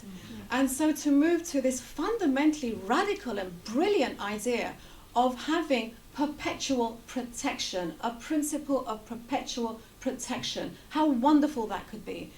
And just thinking about it yesterday, talking with my husband after our event last night, and thinking, wouldn't this be the kind of thing that we should be promoting in the Commission on Biodiversities Everywhere and then the UN meeting in China next year, of all places? That if we all get behind these new legal principles, we do have a fighting chance of a much more rapid response, which is commensurate to the challenge that we face. So on that call to action and a campaigning cry, I would like to thank both of our eminent speakers this morning, Justice Mansour Ali Shah and Attorney General Raquel Dodge, and invite you to join me in thanking them so much for their contribution.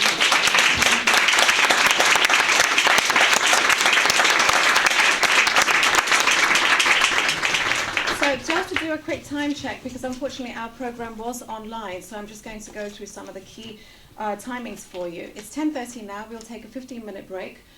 We will come back in here at 1:45, and we'll start with our first panel, which will be an overview of, excuse me, no, my mistake. We are going directly into that because I see the things. Okay, so everyone keep in your places still. You may go. We're going to have a quick change of cast of characters over here.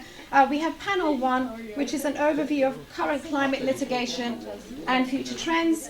And Joanna is your chair, Joanna Zetzer. And Joanna will do the rest. Excellent. Thank you.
joining me here already.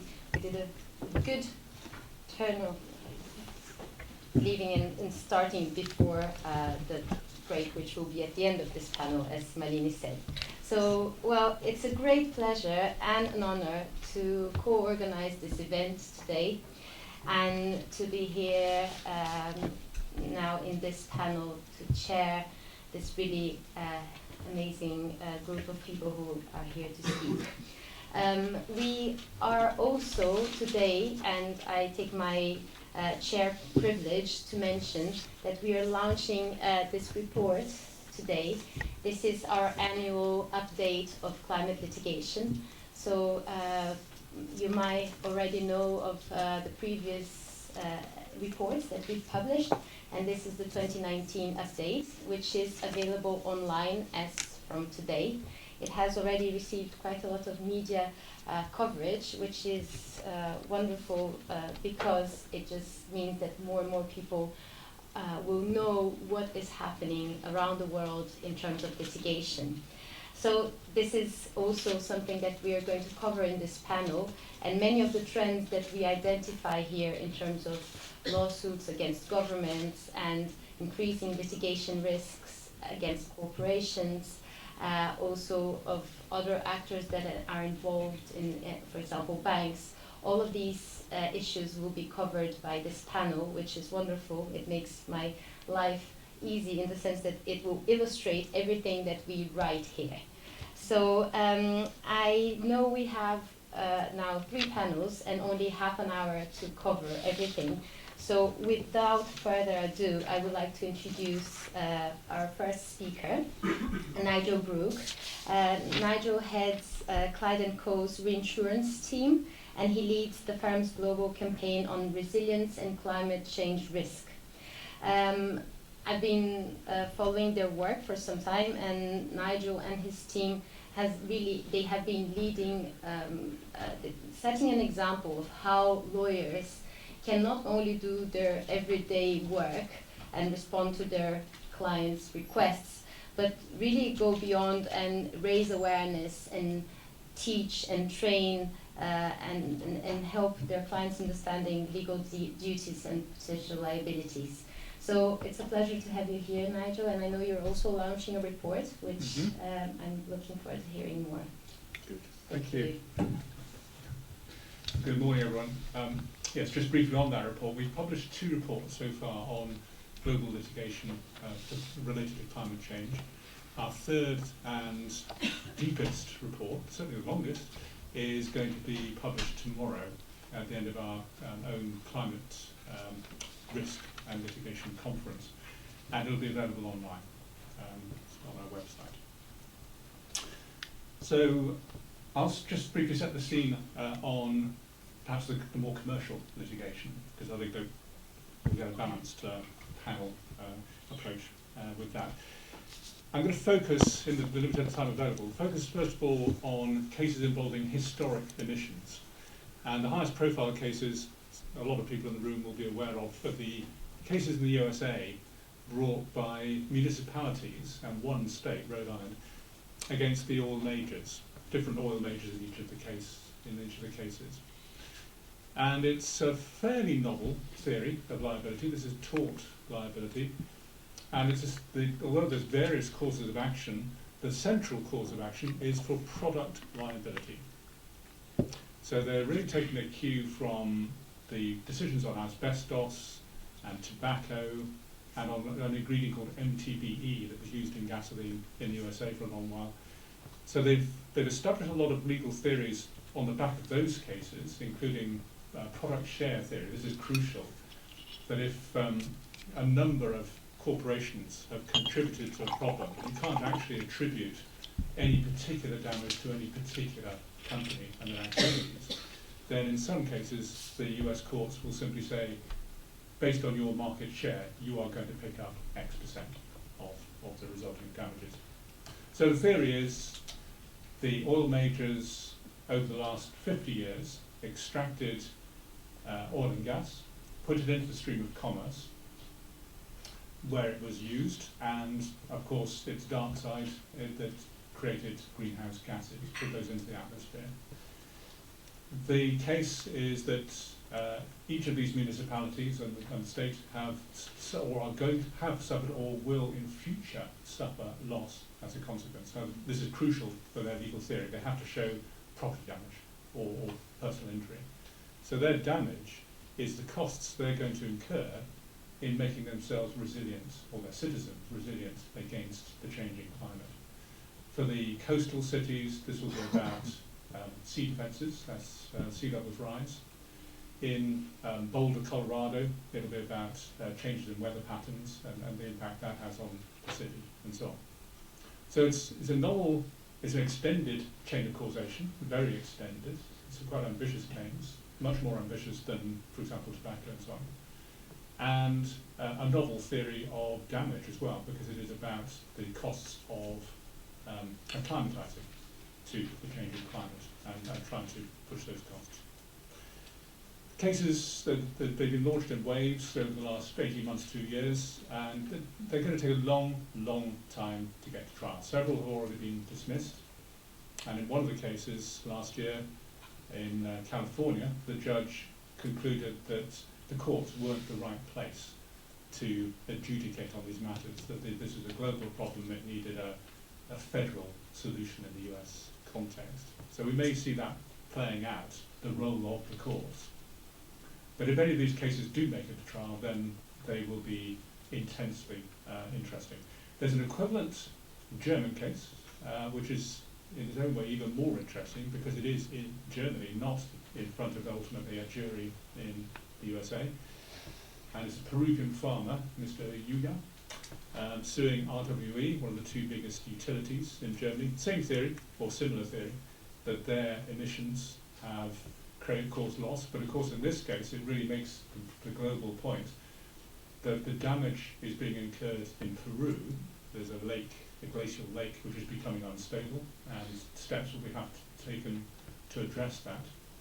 And again, it's based on market share, RWE being held liable for about 0.25% of the issue. So it is a test case, and it was struck out by the German court but reinstated on appeal, and it's on its way to trial.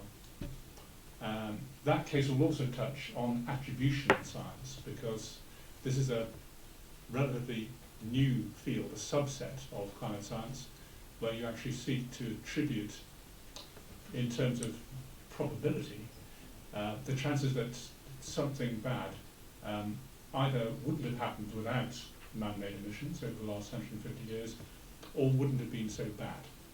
So you've got to establish, on a balance of probabilities, that this probably wouldn't have been as bad but for the emissions. And the court will hear evidence from climate scientists on precisely that point. So those are ones to watch closely. If they get traction, then I think we'll see a lot more of that kind of litigation. Just briefly, one other, looking to the future. Now, those are all cases about historic emissions. So in theory, if all of those companies saw the light and stopped extracting fossil fuels, those cases could still go to trial, because it is all about things they've already done. Another set of cases are about things that are being done today, decisions being made today. And this again is corporate, this is actually straight to corporate law rather than tort law. Shareholders in a lot of countries have a right to sue the company or its directors for decisions which are negligent or fail to take account of all relevant circumstances, or if the company has misled them in some way. If they can say, I bought shares in your company on the basis of X, turns out X is not true. You've misled me, you're going to pay me for the shortfall in the share price. There's already cases in the States, of course. The USA leads on climate change. That's Joanna's report makes it clear.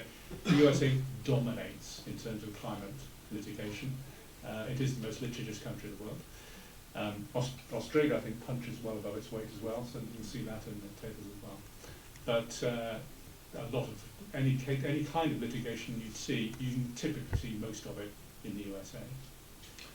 Anyway, there are a number of cases against Exxon on the basis of reserves which they can no longer exploit.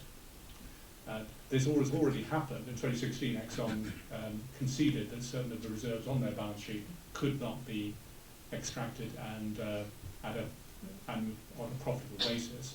That led to a fall in the share price and prompted a wave of lawsuits.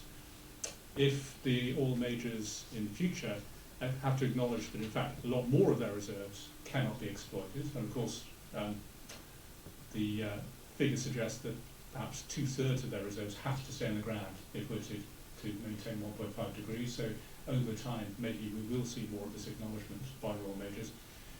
That in turn is likely to prompt more class actions by shareholders saying that they were misled.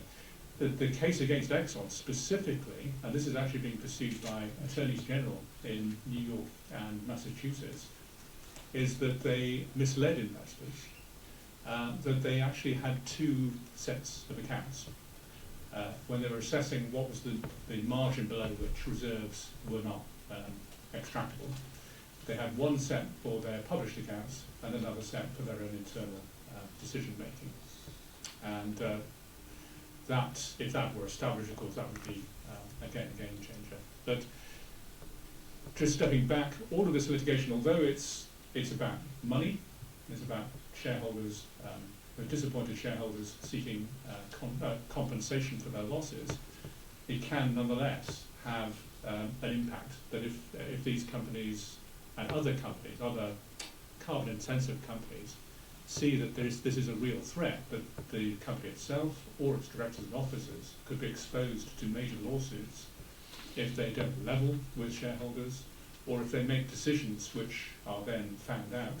For example, making investments in oil and gas, which then have to be shelved a few years later because they're no longer financially viable.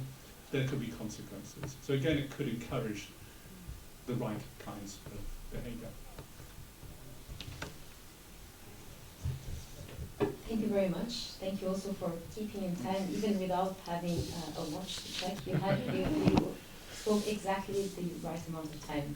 Thank you, Nigel. So I want to now give the word to our second speaker, Jeroen Marchand. And Jeroen is Principal Counsel at the Asian Development Bank and an active member of the Law and Policy Reform Team at ADB. Her work includes strengthening environmental and climate adjudication and also enforcement of within the higher judiciaries of South Asia. And on top of that, she also advocates for women's rights. I also learned that you studied here at the LSE, so welcome back. Thank you. And she's licensed to practice law in the High Courts of Pakistan. So welcome, and the floor is yours. Thank you, John.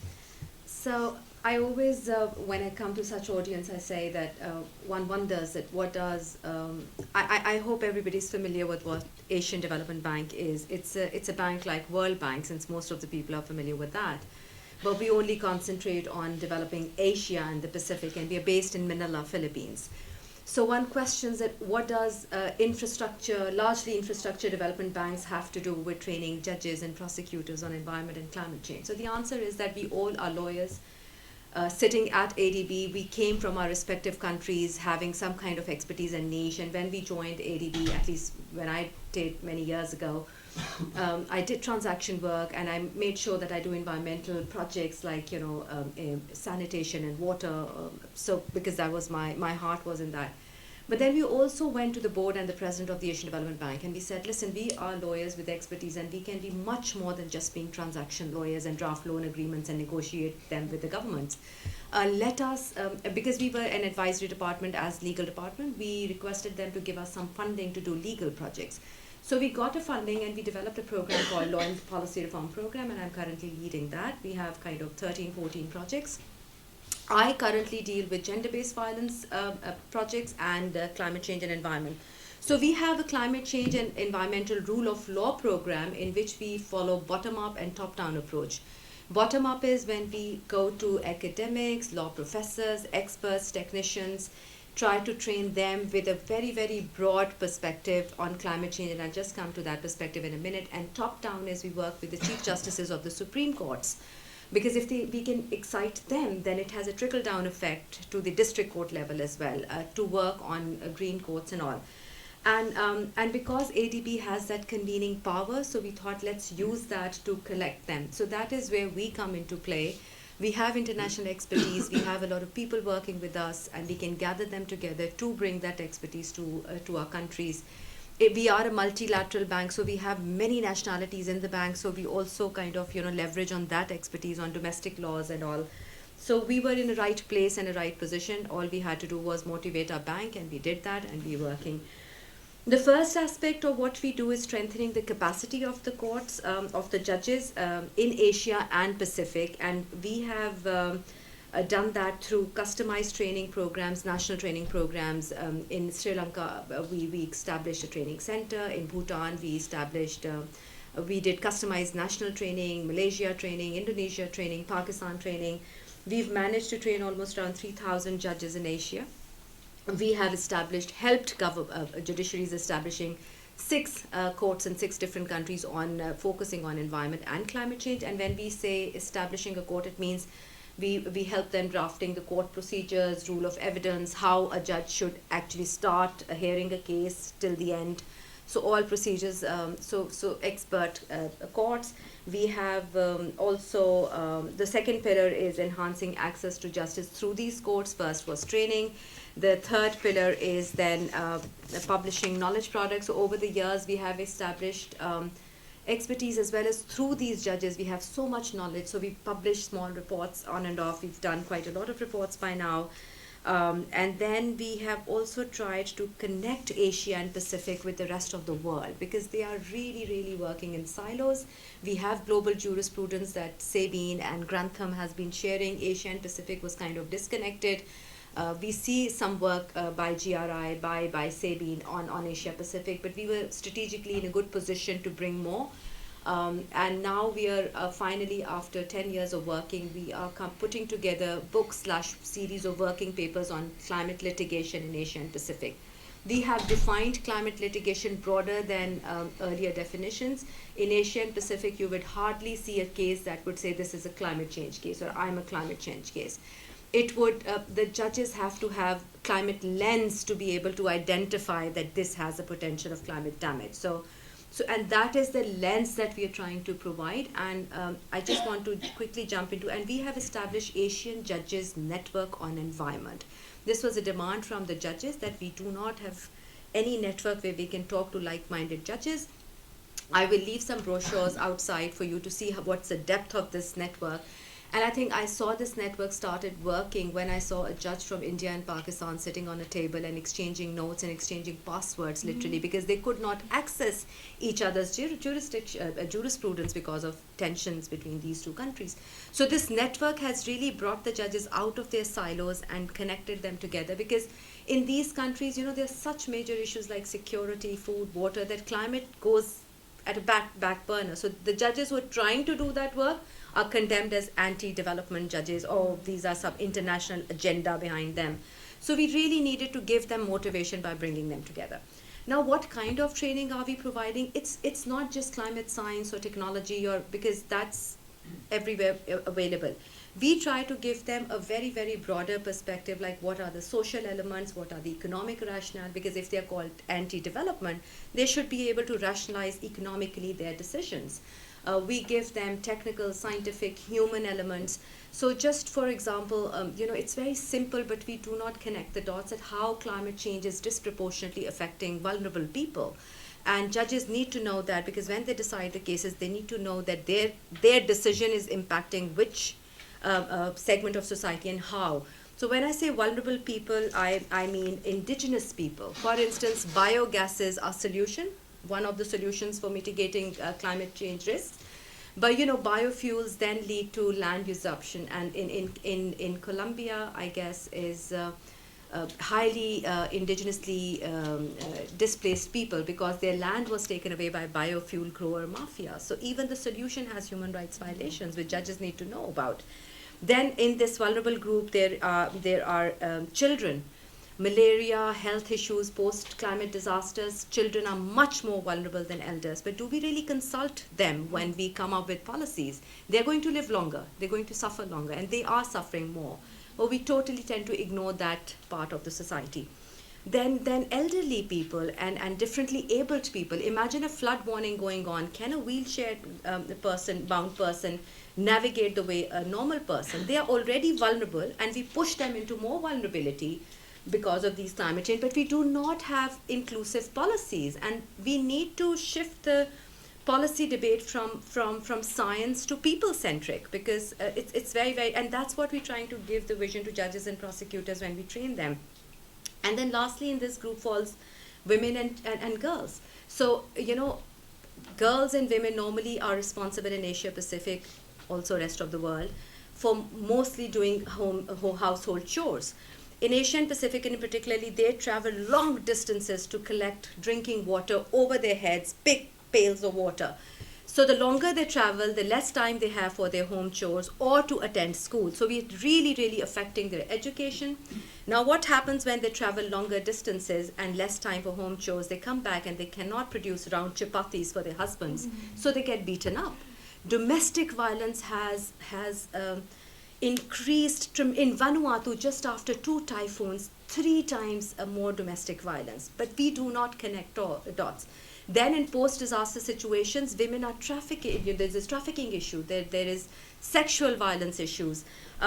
Women are spoiling their backs and fertility because of carrying those heavy pails and all. So, these are all the issues we need to know before we decide on any case. So this is the kind of a training that we try to include when we talk to judges and decision makers and policy makers. It's very important. And then Malini here, I must mention, she was the one who brought to my notice another issue, which I never thought that why when tsunami happened and everybody started talking about in Japan, yes, climate change is coming and climate change is here, that 70% of the deaths in that tsunami were women and girls. And I never knew why. And then I spoke with Malini, and she said, because basically they don't know how to swim. As basic, do we know that, and do we connect the dots? It's no more a luxury. In some countries, it's a modesty issue. Girls cannot wear swimsuits, hence they cannot learn swimming. In some countries, there's no pool available, which is most of the cases in Asia Pacific poor countries. So Malini started this movement called Teach a Girl to Swim, TAGS. She's traveling around the world teaching girls to swim, creating public pools and inviting youth and media, and fantastic campaign by her. I did not know till I heard about it. So we started talking about that with the judges and all, so providing facilities, making sure that it is unjust, climate change, but we need to make it just. It has disproportionate effects on certain segments of society. So this is the kind of work that we as the International Finance Institute is trying to do, gathering judges, using our convening power, and giving a broader horizon and broader perspective to judges. And I'll stop here. Thank you. Amazing. Thank you very much.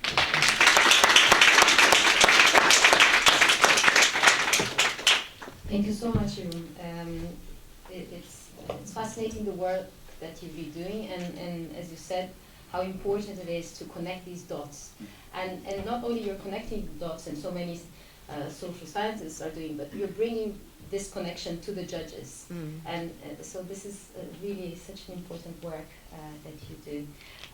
So we've started with how litigation is affecting businesses and how it might increase and be a risk for a few sectors, especially the carbon majors. We've looked, now we heard from you on how you're training bottom-up and top-down judges and lawyers. And we finish the last presentation with Tessa Khan speaking about her work suing governments, basically. So Tessa is a lawyer, and she's been working with the Urgenda Foundation. She's also the co-founder and co-director of the Climate Litigation Network. This is a global web of lawyers and campaigners and activists that are helping citizens to take governments to court. Tessa has worked in many countries as a human rights lawyer, and now also connecting the dots between human rights and climate change. she's been really very influential, not only with their work at Urgenda, but creating, sharing this knowledge with so many other people and litigators around the world. Thank you for coming, Tessa. Do I have to turn this on? Yes. There's a button. I think it's already on. Okay. Right. Is it on? Yeah, it's on. Great. Thank you, Joanna. That was a very generous introduction. And thank you to LSE and to Globe International for convening this very important and interesting discussion. I'm very tempted to start my remarks in response to Farhana's provocation around whether or not litigation, because of the length of time the process takes, and the speed at which the judiciary moves, is fit for purpose, given the speed and scale of the climate crisis that's unfolding. But I'm going to save that for the end and just stay on message and on time for now at least. So what I'd really like to focus my remarks on is the way that litigation is being used to hold governments directly responsible for climate change. Now, environmental lawyers have been using litigation as a tactic for years to challenge the way that governments consider climate change in the course of project approvals or infrastructure planning. But in the last 4 years, there's been a significant uptick in cases in which citizens are seeking to hold their national governments directly responsible for failing to either mitigate climate change or adapt to climate change, as Justice Shah spoke about in the context of Pakistan.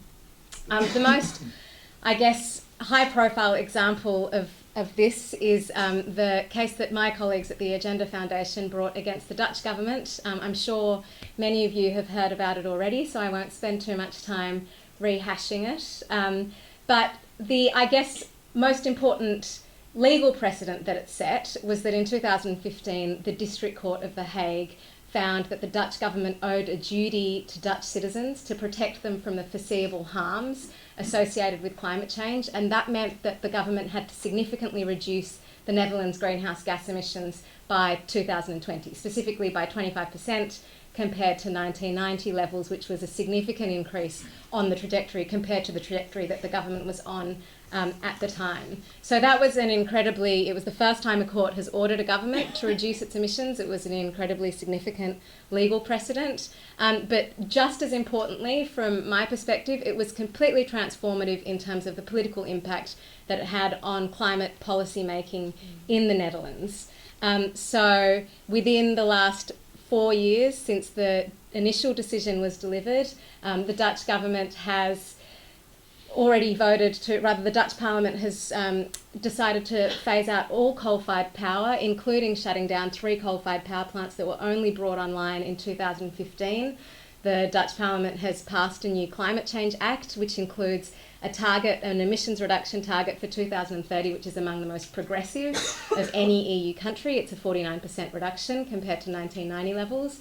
And climate change policy making, that's all happened in the context of a coalition government that is centre-right. So climate change policy making is now a bipartisan issue in the Netherlands. It is on the political and public agenda in a way that it simply wasn't before the case was filed. So I think for me that is an illustration of the transformative potential of climate change litigation. And I think that's also part of what inspired the subsequent wave of cases that we've seen around the world. So there have been cases since 2015 filed in Belgium, Ireland, France, Switzerland, Germany, the UK against the EU for its regional mitigation target, also in New Zealand. The US, of course, there's a very high-profile case brought on behalf of 21 children against this administration. In Canada, there have been proceedings initiated, and in India and Pakistan, so in almost every region of the world. And I'd like to, I guess, say a few words from our perspective, working with parties initiating these proceedings all over the world, about the motivation for doing so. I mean, the most obvious one is, of course, the fact that the trajectory that we're currently on in terms of global emissions is so far from the trajectory that we need to be on if we're going to hold warming to below 1.5 degrees. We're currently looking at a temperature increase of at least 3 degrees. And of course, the science in the last few years has also continued to evolve and crystallise in a way that makes it much more easier to attribute extreme weather events and other harmful phenomena to climate change, which builds a more robust evidentiary base for cases. But I think overwhelmingly, one of the frustrations that's driving this litigation is the sense that governments have been talking about climate change and making promises to do something about it for more than 2 decades, and that they have systematically broken those promises. And in fact, in the 25 years since 197 governments ratified the UN Framework Convention on Climate Change, not only have emissions continued to rise, but we've now got a level of CO2 in the atmosphere that's at a concentration that's unprecedented in human history. And in 1993, governments agreed to stabilise the concentration of greenhouse gases in the atmosphere and prevent anthropogenic interference with the climate. In every single year since then, governments have reconvened at huge, expensive annual meetings known as conferences of parties, in which they've recommitted to that goal. They've accepted how far we are from that goal, how dangerous that is for humanity, how developed countries should take the lead in reducing emissions, and the fact that it's cheaper to address this problem now than to defer emissions reductions. National governments have also, in each of those decisions, accepted that they have responsibility, they have a regulatory mandate that means that they can control the emissions that are being produced from their territory. So they accept that the buck stops with them. The same story has been playing out in terms of the commitments that governments have been making under the International Human Rights Framework. So we've just passed the 70th anniversary of the Universal Declaration of Human Rights. Since that was adopted, governments have also adopted numerous international agreements, regional conventions, national legislation that exists in most countries, either at a national legal level or a constitutional level. They've undertaken to respect, protect, and fulfil human rights. And climate change is arguably the gravest systemic threat that we currently face as a world to the enjoyment of those rights. That was confirmed in a pretty damning and unequivocal report that the UN Special Rapporteur on Extreme Poverty submitted to the Human Rights Council a couple of weeks ago, in which he basically said that climate change threatens to undo all of the gains in development, human rights protections, public health and poverty reduction that we've experienced over the last 50 years. So what this comes down to is, in the face of a systematic failure of governments to honour the commitments that they've been making for decades now, people feel like they don't have much choice but to look for meaningful and hard accountability mechanisms to force governments to fulfil those promises. And national courts offer a new venue to explore that accountability.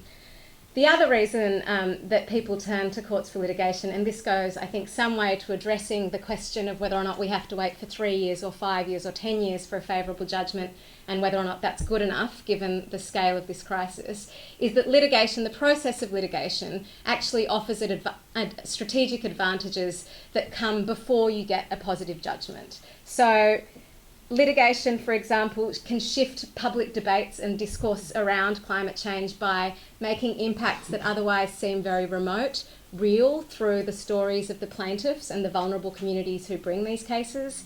They put the facts and the science of climate change on the record, because unlike in the public arena and in Parliament, governments and the fossil fuel industry can't help to obfuscate the facts of climate science. You just can't get away with that in court. And it creates important new narratives around the responsibility for this crisis, the fact that it is national governments and the fossil fuel industry that are overwhelmingly responsible for the situation that we're in today. And it moves away from any distraction around the idea that we as individuals have some blame in this problem, and that perhaps we should be thinking about our individual process or response rather than looking to real ways to create structural change at the scale that's needed to address the crisis. And finally, I think courts are one of the few institutions in government left that have unique authority and that can really validate the demands of the broader climate movement. So when you get a positive decision or a court agrees to hear a case because they recognise the rights that are being claimed, that is a massive vindication of our demands as a movement. And you can't underestimate the way that that creates momentum and energy within the broader climate movement. So I think that's probably my time. I think in closing, I think we can expect a continuing escalation of efforts to use litigation against governments, and generally the use of court cases as a strategy to claim human rights. Thank you very much.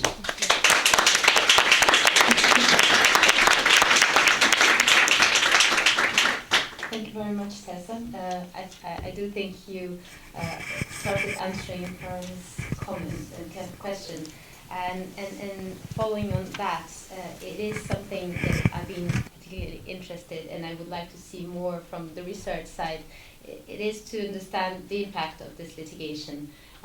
Of course, we know that it's been, people are more interested, that it reaches headlines of newspapers, that investors are starting to worry. We have all this, some indication, but it would be really important from now on to have a better understanding of the impacts of litigation, and not just only these big cases, but also smaller litigation that explicitly, sometimes not explicitly, as we spoke, also touch upon climate relevant issues.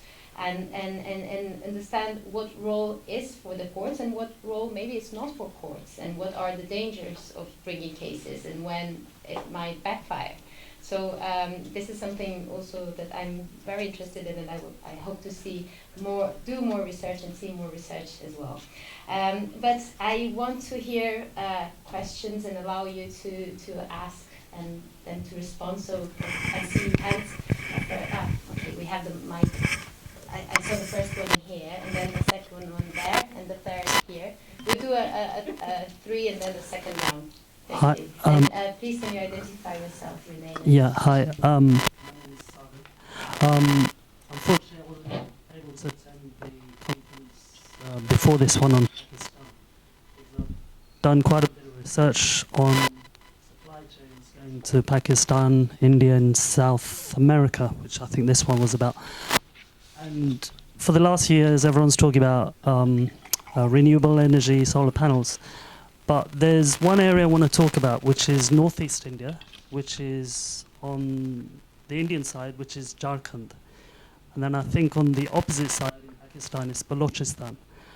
And the reason I mention that is because when everyone's talking about climate change and all these issues, as someone interested in supply chains, I thought, okay, well, let me go back into the supply chain and see what is being mined in these countries. And this was on the back of meeting a Canadian photographer doing an art exhibition on Jharkhand. When I did the supply chain, it wasn't the supply chain following coal or iron ore back to the UK. What I found, to my horror, was it was all the way from these countries, it was lithium and cobalt and bauxite. All the minerals that you do not need to build a house, but the minerals you need to build solar panels and wind turbines.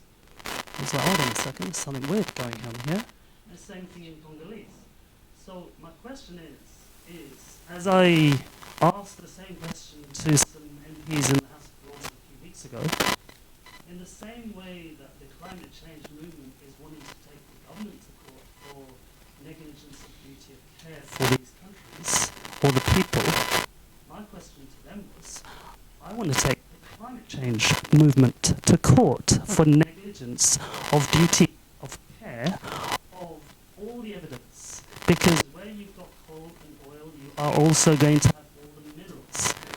And to evidence this, there was Sabine Mahmood, who was assassinated in Balochistan 4 years ago. I went to the Pakistan seminar, no one's actually doing the dots, and I says, this is not coal being mined only in Balochistan, it's all the stuff for renewables. So renewables are not clean and not green, they're actually divisive to separate the people in these countries and across borders from India and Pakistan and even South America. My question is, why is it that oil and coal is evil, which I think it is, but all the other minerals are some sort of gift from God? But we do not look at the women's rights issues, we do not look at the fact that when the land is stolen, it's not gifted to the BHP inheritance, it's actually stolen by gifting from corrupt politicians. And then the water is also stolen as well, because you need, according to BHP Bulletin's report, you need 10 million barrels of water per mine per day. So I don't really get what's going on. This is major theft, and to sum it into words, this is green green colonialism 50 Sure. years later? We got the question. Let's move on. Thank you. We won't have time for more. Thank you. Thanks very much. Is this working?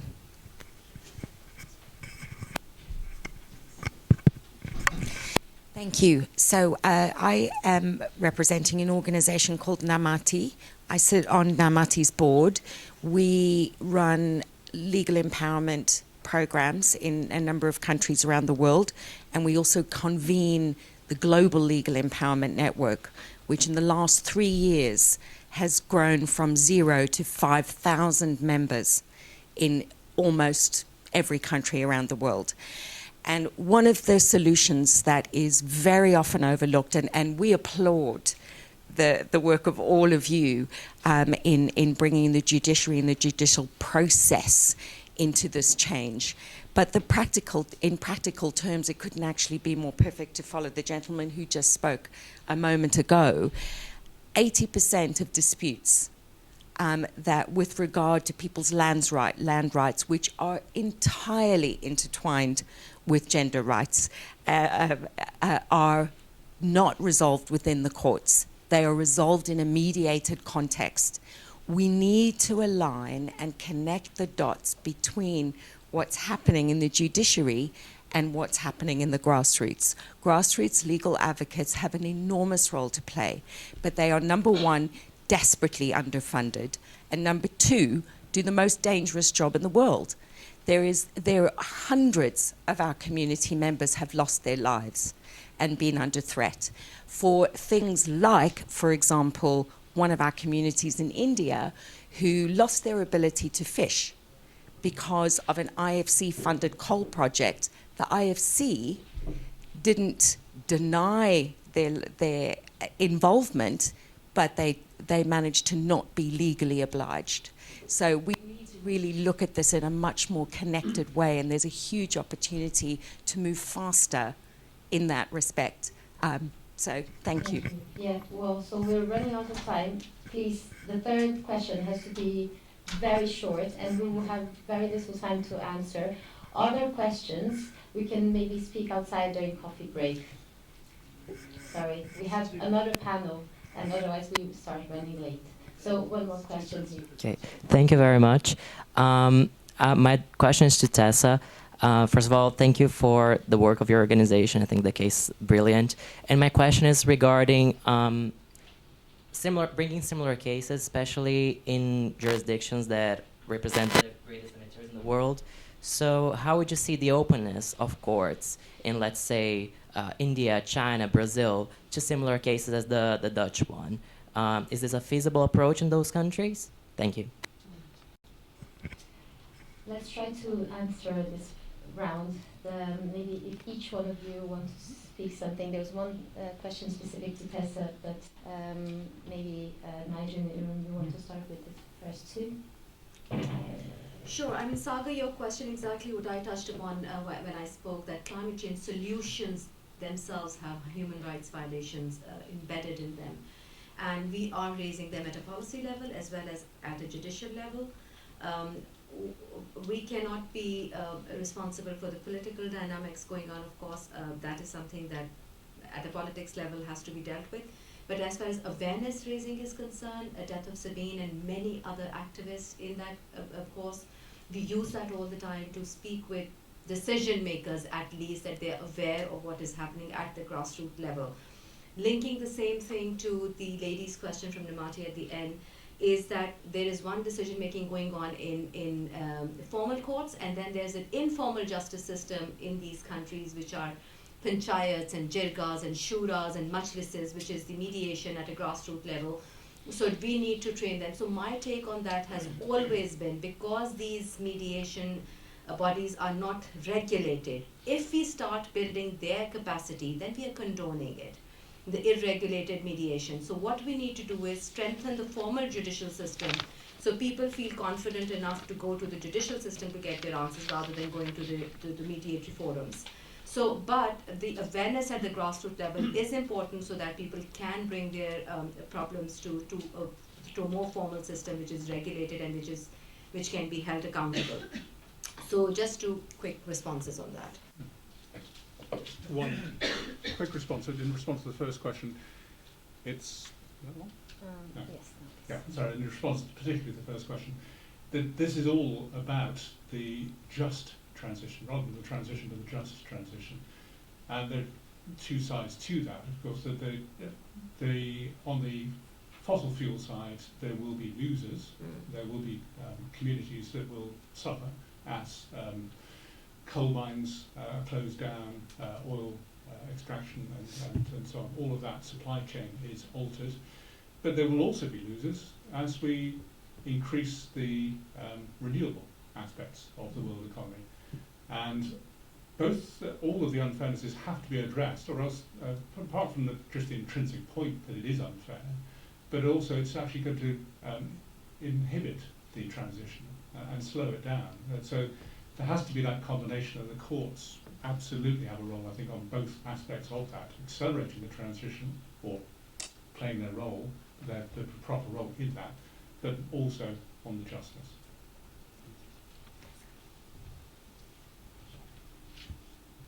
Just to echo, I think, what's already been said in response to the first question, I mean, I think it absolutely has to be a core part of our demand as a movement that climate change, the responses to climate change don't set off another round of extraction in the global south that replicates what's happened over the history of colonisation. And so I think the responses that we've heard already address the importance of foregrounding that.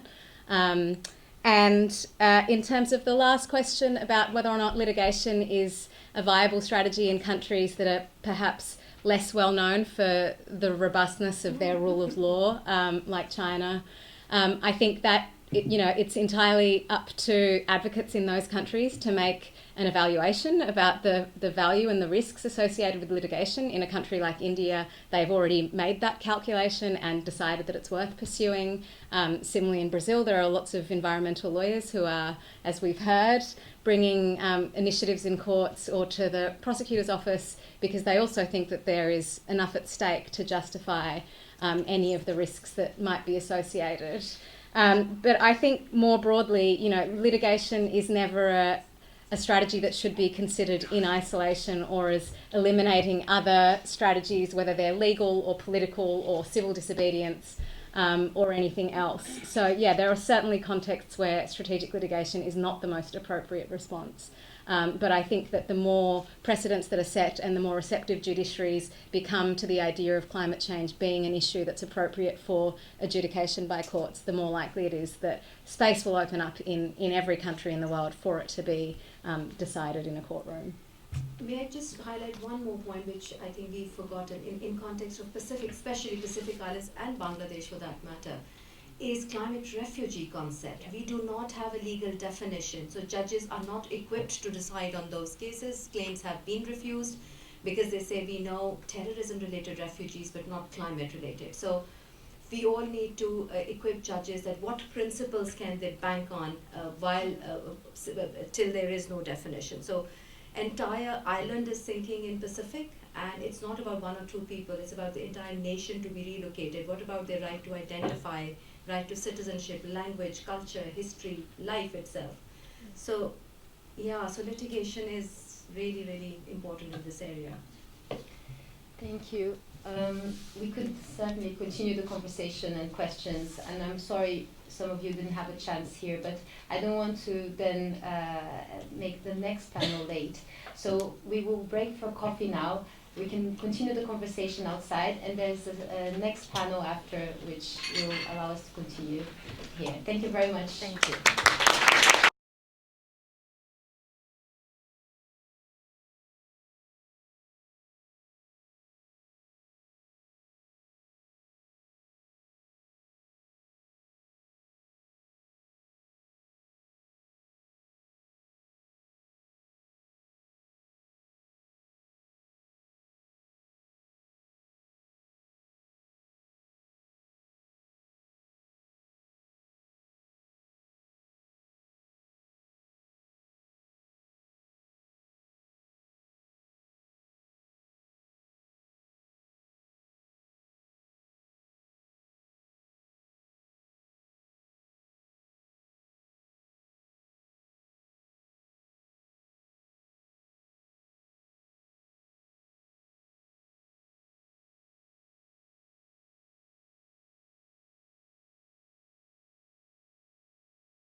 Those of you who are here in the morning session, welcome back. I hope you enjoyed your coffee. I'm Shrayan Mukherjee. I'm a PhD student in the law department, and it is my pleasure to chair the second panel of what has been an amazing session so far. We are running on a fairly tight schedule, so without further ado, I'll start with introducing our first panelist, Ritwik Datta. Ritwik is an environmental lawyer and managing trustee at the Legal Initiative for Forest and Environment, LIFE. He has focused exclusively on environmental litigation and has supported communities, civil society groups, and affected citizens in bringing environmental issues before the court. His principal focus is the National Green Tribunal, where he served as a secretary of the National Green Tribunal Bar Association. Ritwik is an Ashoka Fellow and is the recipient of, I'll take a deep breath here, recipient of the Carl Zeiss Roll of Honor 2005. He's urging me to skip it, so just take it on faith that it's a long list, yeah? He is a board member of NGO Shipbreaking Platform and leads the Access Initiative South Asia. He's authored 13 books on environmental law, including the Supreme Court on Forest Conservation and the National Green Tribunal, published by Universal Law Publishing. And I'll hand over to Ritwik. Thank you. What, 7-8 minutes? Yeah. Okay. So I'll, the topic here essentially is on air and water and how the courts have dealt with this issue. I'll try to concentrate only on air because I won't be able to do justice to water if I cover both. But what I'll broadly say is, many of you would be aware of the fact that, India now happens to have this unique distinction of having 14 of the 15 most polluted cities of the world, right? So this is there. There was some, always there's a sense of competition from China with China, and so we defeated China finally. So we have the 14 and of the 15 most polluted cities in the world. It is 177th out of the 180 countries in terms of environmental performance index. So it's when the government first saw it, 177, they thought they were at the topmost. Out of 180, they realized we are at the bottom. So this is what happened. So if I look at it, the judiciary has been playing quite an important role in dealing with the issue of air pollution. And one of the very important thing is we have dedicated benches in the Supreme Court. We have the National Green Tribunal that is passing orders, but that there is many of those issues that I think needs to be flagged. And the first and foremost is the fact that there's a lot of citizen action on air pollution. There's hundreds of cases going on in different courts, the Green Tribunal, the Supreme Court, and the High Court on the issue of air pollution. But what is lacking is the government's own action to prosecute those who violate the law. And what we found was a very interesting data from the government's own agency. It's called the National Crime Records Bureau. And they compiled the figures in 2016, 15, and 14 by showing, how many cases were filed by the government agency, which is the Pollution Control Board, against the violators. And what we found there was the data of the government itself showed that in all the 14 cities, which were the most polluted cities in the world, not a single case was registered under the provisions of the Air Act. So not a single case. So I'm not saying whether they were finally convicted or not. The issue is a single case was not registered. It became front page news in almost all the major newspapers. It says the world's most polluted city has not registered a single case. The government called for an emergency meeting on this issue. They really took cognizance of it. And the decision is very interesting. They actually said, from now on, National Crime Records Bureau will not maintain any data on air pollution. It's there. So we don't have data for 16, 17, and 18 anymore. You go to the website, the air pollution data is out. So that's the first action that has been taken. The second was one of the very important, and I was personally involved in one part of the litigation, was on the new emission standards for coal-fired power plants. About roughly 40% of the air pollution is actually from coal-fired power plants. The figures differ, but it's about 40. And in 2015, the government came out with the new emission standards for coal-fired power plants, focusing on SOx, NOx, PM 2.5, how to reduce it. And the calculation was there's a huge health benefit which will arise if India complies with it. It was the government's own initiative. and they put a deadline of 7th of December 2017 for all 191 power plants to comply with the new emission norms. It was about SCNR, it was about FGDs, flue gas desulfurization. Every power plant would have to comply with it. On 8th of December 2015, when the deadline was over, not a single power plant had complied with the one. They had not even issued tenders to get the equipments in place. The Supreme Court took cognizance of this issue. They asked the government, right, as to what you intend to do with the power plants, because this is your own policy for compliance with the norms, which is your own creation, and it was fairly progressive norms. The government came out with an affidavit, and what I'm going to say is actually what happened in the court, in the Supreme Court. The government came out with an affidavit stating that we are very keen and we are very serious of implementing the new emission norms. There's been some backlog, but we will ensure it is complied, but we want exemption for 3 categories of power plants from the emission norms. They said the first category is all power plants which are more than 25 years old, right? Because they are so old that you can't put the equipments there. So they'll disintegrate because there's no space, they're too old. Okay, the judge said, what is the second category? He said all power plants which are less than 25 years old. So they said, what is the logic? He said, well, they'll reach 25, by which time we won't be able to put in. The judge said, Justice Lokur, who is now retired, and he said in court, tell me about the third, because I'm really worried about the third. And he said that the third is all power plants to be commissioned in future. Right? And this is what the judge said in court. He said, who prepared this affidavit? He said, the officer. He said, this is what air pollution can do to you. Prepare this affidavit. And this is where, you know, the entire issue, and there was so much, and today luckily because of the Supreme Court's intervention, the court said we are not going to trust you. Every power plant in India will have to give an undertaking before the court that by 22, which is the last deadline that they're given, you will comply. And what they've now proposed is something very innovative. It is not yet finalized, is that we don't trust the government to take action against the power plants. So if by 22 you do not comply, any power plant which does not put in the required equipments to control pollution, they will be listed at the bottom of the merit order dispatch, which means that your power will not be purchased and you'll be in the bottom of the list. So that will in a way be a financial disincentive for those which do not comply, in addition to criminal action which will take place, but that criminal action never really works. And I'll just take about a minute. And what is of concern is the issue is very serious, and I personally think that the judiciary is a great forum to take up the issue, but judges, even environmental courts where I have been and I practice, I don't think so really understand the complexities that are involved in air pollution or water pollution. And the general tendency has been to actually treat air pollution as a very specific local issue as opposed to a regional issue. It is mostly a NIMBY approach, not in my backyard. You shift it out. So if you want to deal with Delhi's air pollution, say polluting trucks will not come into Delhi. The answer to that is not that the polluting trucks cannot operate anywhere in the country.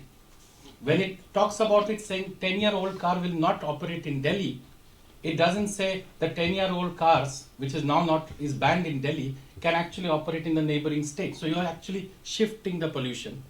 And air pollution is not something that is going to be limited to the geographical boundaries of a particular district or a state. That's something which the courts have not been able to understand.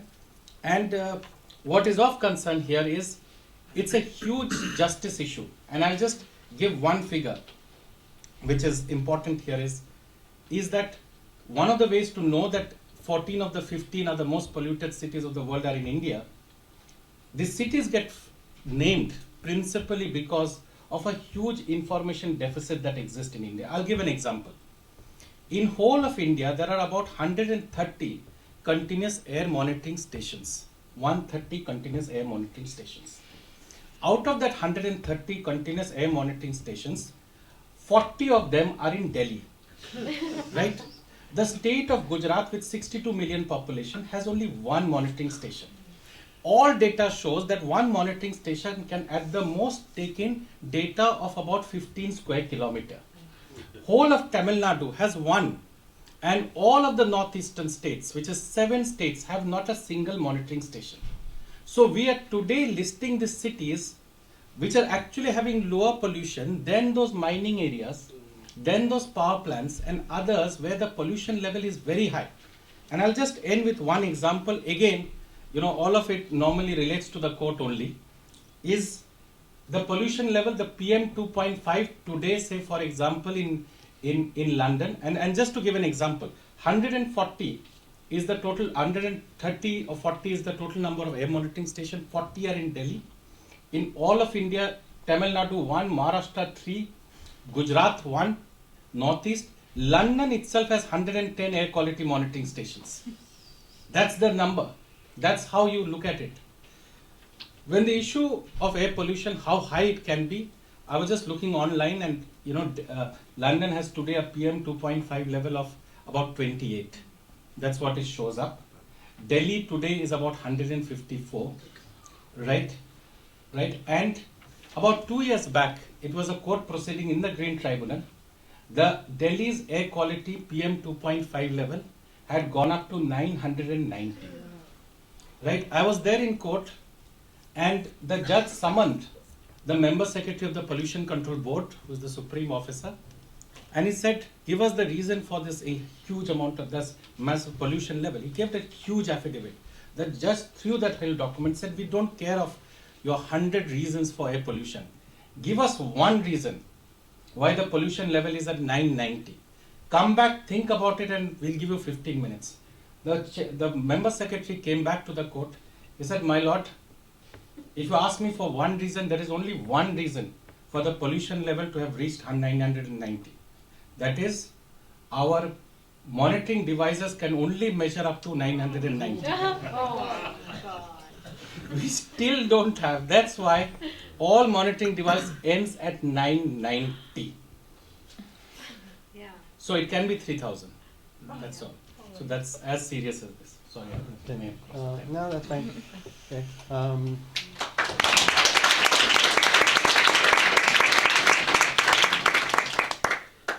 Thank you, Ritvik.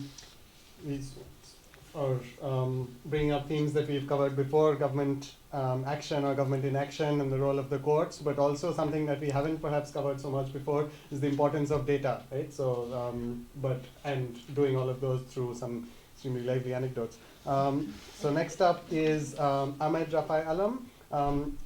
Rafai is a Pakistani environmental lawyer and Yale World Fellow.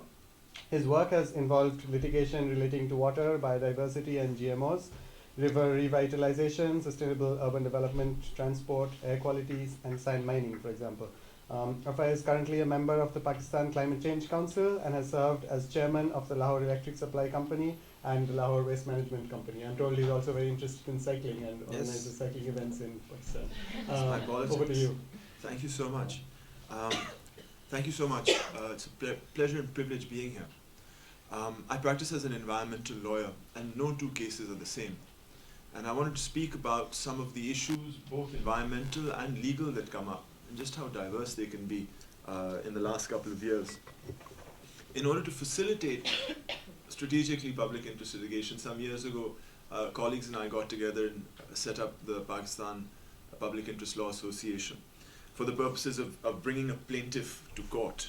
Because sometimes you turn around and people didn't want to sue the government, or there were certain issues that were too contentious. And then we staffed it with a board of eminently respectable people, so that when judges ask us, who are you, we say, so-and-so and so-and-so. It gives us some gravitas. As soon as this was founded, our first case was one that was written by my students at the Lums Law School regarding the pollution in the river Ravi, which is the most polluted of Pakistan's rivers. And we filed that before the green courts that Justice Mansoor Ali Shah spoke about. Before Justice Mansoor Ali Shah, it was his first green case. And it was met with great excitement and great enthusiasm, and it resulted in remarkable things happening. Civil society coming together with technical experts, formulating solutions, sustainable, low-cost, low-energy solutions for some types of wastewater treatment, an environmental impact assessment that was approved, all those logistical steps, and then several years of inertia as one slowly came to the realization that it's really not the job of a court to set up a waste treatment plant. I mean, you can only expect public interest litigation to go so far, and so there are limits to what you can expect to have happen. Subsequent to that, we filed a case regarding BT cotton. Nearly 80% of all Pakistani cotton is BT, but cotton is a major export. BT is a GMO, so it's a GMO-esque cotton. Initially, we were approached by Shirkat, which is a women's rights organization, and it's a fantastic story about how a women's rights organization brought a GMO case to us through the fabulous late Najma Sadiq. I remember I filed that case, I argued for 30 seconds, and the judge said, "Son, you don't have a case." And I was very upset because that day, Mubashir Luqman had been hauled up for contempt, and he appeared himself. He's this notorious journalist in Pakistan, and he'd been hauled up for contempt. He appeared and argued for himself and won his case. And I remember cursing myself and my family for investing money in me to go to law school, and I couldn't argue for 30 seconds in front of a judge. And I went crying to Shahji. To his office. I said, "Well, look what's happened." And he said, "Don't worry, just change the name of the petitioner and file it again." And so coincidentally, we appeared the next day with the same case before another judge who was a little bit more receptive, and after listening to me for 30 seconds, I didn't even finish my arguments, Shahji issued notice to the Director General of the Pak EPA, who appeared 2 weeks later, and I was now fully ready. Now I had a judge who was willing to listen. I had my arguments ready, and as I was about to open my case, the Director General of Pak EPA was present there, said, "Excuse me, I admit the petition." I didn't have to argue. But I found that in the same court, on the same facts, I could get a 180-degree difference of opinion. And that's where environmental law is. And I'm proud to say that I started my legal practice behind the shoulder of the late Asma Jahangir in 1994. And we went to the Lahore High Court to prosecute someone who had honor killed, as if that's a thing, his wife. And the judge said this is a private matter and acquitted the accused. But 20 years later, and Iram can be testament to this, that you will not find a judge like that in the High Court. You will not. And that took 20 years of hard work to be able to get that sort of response. I don't think we have, however, the time when it comes to things like climate change to have this divergence of views. So it's frustrating because we take, another case we took is a case regarding food sovereignty. There have been some amendments to our Seeds Acts that diminish the rights of farmers to be able to trade seed, something that has defined agricultural civilization since people have been known to grow things. To be able to criminalize the trade of seed unless it's licensed is unbelievable, and yet that is what the legislation does. So we filed a case against that, and it raises interesting constitutional questions about the implementation of international treaties in Pakistan. We don't have a system whereby the federation and the provinces can negotiate the implementation of a treaty where the subject matter of implementation is provincial in nature. And this is due to the federalism in Pakistan. And these environmental cases are posing serious questions as to the federalist relationship in Pakistan. We used to have a top-down sort of controlling federalism, but after this 18th Amendment of 2010, there has been a change in the relationship between the federation and the provinces. And power doesn't just decentralize because it's asked to, it has to be beaten down. And finally, we filed a case against air quality because we've been following this very closely ever since the smog events of 2016 and onwards. Justice Mansoor Ali Shah has been path-breaking in as much that his public interest litigation and smog commission resulted in a government policy and action plan, which on the ground was meant to resolve a whole bunch of issues regarding fuel quality and our waste practices, but wound up in implementation only focusing on brick kilns, essentially poorer manufacturers and industrialists rather than, for instance, coal-fired cement plants. We recently filed a petition in court just before the summer break regarding the impact of high sulfur fuels on health. Pakistan has the worst sulfur or highest quantities of sulfur in its furnace oil and in its diesel in the world. And we've laid down evidence connecting that to health issues and want the government to stop the production or refining of any petroleum products that violate certain parts per million standards. We filed this case. The judge smiled at our application for a status quo order and has adjourned the matter to October. And that's the level of interest we're getting in a court that's no longer led by an environmentalist like Mansoor Ali Shah. So these are some of the challenges and some of the difficulties, but also some of the interesting areas of law that come up when we practice environment law. Thank you.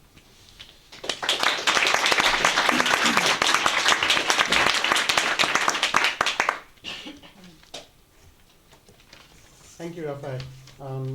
I'll move straight on to Katie. Katie Neal from Client Earth London has been Client Earth's UK clean air lawyer since April 2018.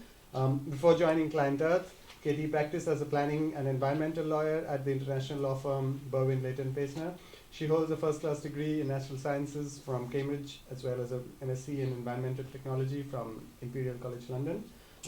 Katie's work currently focuses on UK clean air issues, promoting compliance with European air quality standards and advocating for the strengthening of domestic legislation. So after hearing from lawyers' stories from India and Pakistan, it's time to hear lawyers' stories from closer home, from London. Over to you, Katie. Thank you. It's a real privilege to be here, and especially on a day where a Supreme Court judge has been talking and an Advocate General has been talking. It's both incredibly scary, but also such a privilege to be here. But you all seem very friendly, so thank you. So yes, for those of you who haven't heard of Client Earth, we're a group of activist lawyers who use the power of the law to protect people and the environment, and we do that in a number of ways, but principally through strategic litigation, hence why I'm here today, but also through lobbying governments to improve and strengthen the law in the context of climate change, fisheries, biodiversity, but also air quality. And as you mentioned, I'm the UK air quality lawyer in our London office. And as some of you will probably already know, since 2011, Client Earth has been on a long and arduous journey through all levels of the UK and European courts, holding the UK government to account against its air quality obligations. And as you said, I joined in April last year, so I don't have quite as many hilarious anecdotes to tell about this case law as these guys have, but I'm here today to give you a little bit of history about that litigation and also explain kind of where it's got us to now. So we brought 3 separate legal challenges over that time, and we've been successful each time. And by successful, I mean it's resulted in the courts ordering the UK government, mandating them to go away and try harder and come up with new proposals to clean up the air. But before I don't obviously have time today to go into the nitty-gritty of each of those challenges. There's a huge amount of history. But before I kind of do touch on them, I think it's worth kind of stressing why we even bothered in the UK. You talked about the position in Delhi and India, but whilst in the UK we're relatively lucky, that's certainly not a benchmark, and air quality is still a serious issue in this country. And the government has recognised it as the largest environmental threat to public health in the UK. That's huge, and it has an estimated annual social cost of over £22 billion. And I'm probably in a room of people who I don't need to persuade that air pollution is bad for you, so I won't go into the spiel about that, but we can be very sure of the evidence, and there's new evidence coming out every day. And we all do a lot of breathing, and that's very unavoidable too. And I think what's important about air quality, and then this applies to climate change as well, is that whilst we do have some level of influence over the contribution that we as individuals make to the problem, but also the way that we can protect ourselves from the impacts, that influence is very limited. And actually we rely very, very heavily on people in power to do what they can to actually sort out the problem. And that's where litigation is really important. And that's why Client Earth is bothered, and that's why we've tried to use the power of law to kind of instigate change, to clean up the air in this country and also elsewhere across Europe. And I think it's important also to stress the kind of legal tools that we've used to do that, and how Europe is actually kind of, in some ways, quite progressive in that we have a very strong piece of legislation that we've been using to drive this litigation, and it's called the Ambient Air Quality Directive, and it's a piece of EU-derived legislation. And kind of quite unusually for a piece of environmental law, it sets absolute limit values that member states have an obligation to meet on the level of air pollutants in the air around us outside. And member states have an obligation to meet those limit values, and where they're not met, they have to do something about it. They have to come up with a plan to ensure that pollution is reduced below those limit values in the shortest possible time. And it's those plans, and it's the UK government's plans to achieve legal levels of air pollution that have formed the subject of our litigation today in the UK and across Europe too. And it remains to be said that illegal levels of air pollution still persist in 37 out of 43 zones in the UK, so it's still a problem. So, as I said, we've taken 3 separate cases going back to 2011, and in response to each of those challenges, ministers have been ordered, mandated by the court, to go away and come up with a new plan to showing how they're going to achieve legal levels of air pollution in the shortest possible time. And the courts through that process have said some really interesting things, especially in the context of environmental law, that are quite unprecedented. They've said that obligation is not qualified by cost. So when choosing between measures to solve this problem, government, yes, can take cost into account in that decision-making process, but only when choosing between 2 equally effective options. So actually, they can't use the cost or a political feasibility of a solution that's shown to be the most effective as an excuse not to take action. And I think that's a really, really powerful kind of ruling from the court, and one that we've used throughout, used in each of our cases. But whilst that was a powerful ruling, initially the courts were very, very reluctant to actually force and mandate the government to do anything. Our cases started in 2011, but the first court order was in 2015. And what happened in that kind of 4-year period is that the court said, this isn't really in our jurisdiction, this raises serious kind of economic and political issues that it's really not for the courts to decide. And it took Client Earth's persistence in appealing those decisions and taking it up to the European Court, for the European Court to actually say, no, it is your jurisdiction. You have to make sure the government is doing what it has to do to comply with these legally binding limit values and this obligation to have plans in place. So whilst we can now say it is a success story, there have been kind of real hurdles along the way. I have a minute left. Oh dear. So where has this got us to now? I suppose it's worth ending on.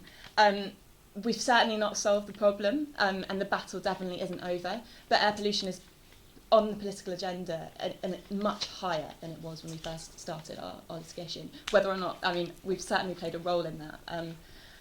And secondly, we've got proposals now on the table for a number of clean air zones across the country, which are areas in towns and cities where the most polluting vehicles are restricted from driving, and that's a huge step forward. It's very late, and there's a huge delay. These legal limits came into force in 2010. It's now almost 10 years after that, but at least some action is being taken. But the battle definitely isn't over. As I said, we've still got illegal levels of air pollution. We have this strong law in place, but it's still being flouted.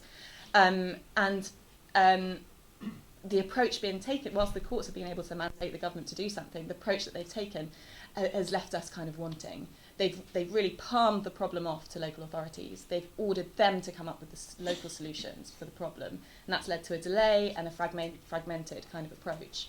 So we are still very much keeping an eye on that process to make sure that enough is being done. And finally, I've probably gone over my time already, but so here it goes. The law we have, whilst it is kind of strong comparatively, when you talk about environmental law, it's still not strong enough. So the legal limits that we have in place are not strong enough to protect people's health. They are weaker than the World Health Organization guideline levels, and that's kind of where we're working now to kind of lobby government to strengthen the law. If they're really serious about protecting people's health, then they should make sure that the World Health Organization guidelines are reflected in our national legislation. So that's it. Thank you.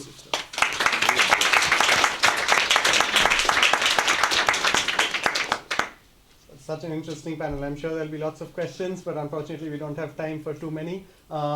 If you just raise your hands if you have a question, please wait for the mic to come to you. The lady in the back there. We'll take 3 at a time. So if you could just introduce yourself and then keep the question fairly brief, and also if your question is for one of the panelists in particular, if you could indicate that as well, please. Sure, thanks. My name is Lucy Maxwell. I'm a master's student at LSE. I question potentially for all the panellists, but arising from something that Katie said about initial judicial reluctance to adjudicate certain questions, and that changing over time through the persistence of litigants bringing the same questions. And I know the other panellists at the end talked about changing the name, different judges having different opinions. I wanted to know this idea of evolution of the judges' conception of their own role, whether you've seen examples of that and in the climate context potentially. I know that's not your field, but the Plan B case in the UK, and that being struck out, is there potential for that to be relitigated in different ways? Thanks, Thanks. Lucy. And the lady in the front here. So we'll take 3 at a time. Thank you. Question for Katie.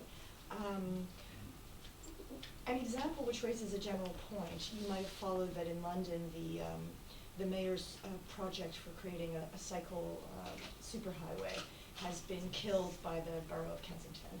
And that was based on local NIMBY pressure, right? So my question to you is, what are the legal remedies to counter grassroots political opposition to compliance with legal air quality limits?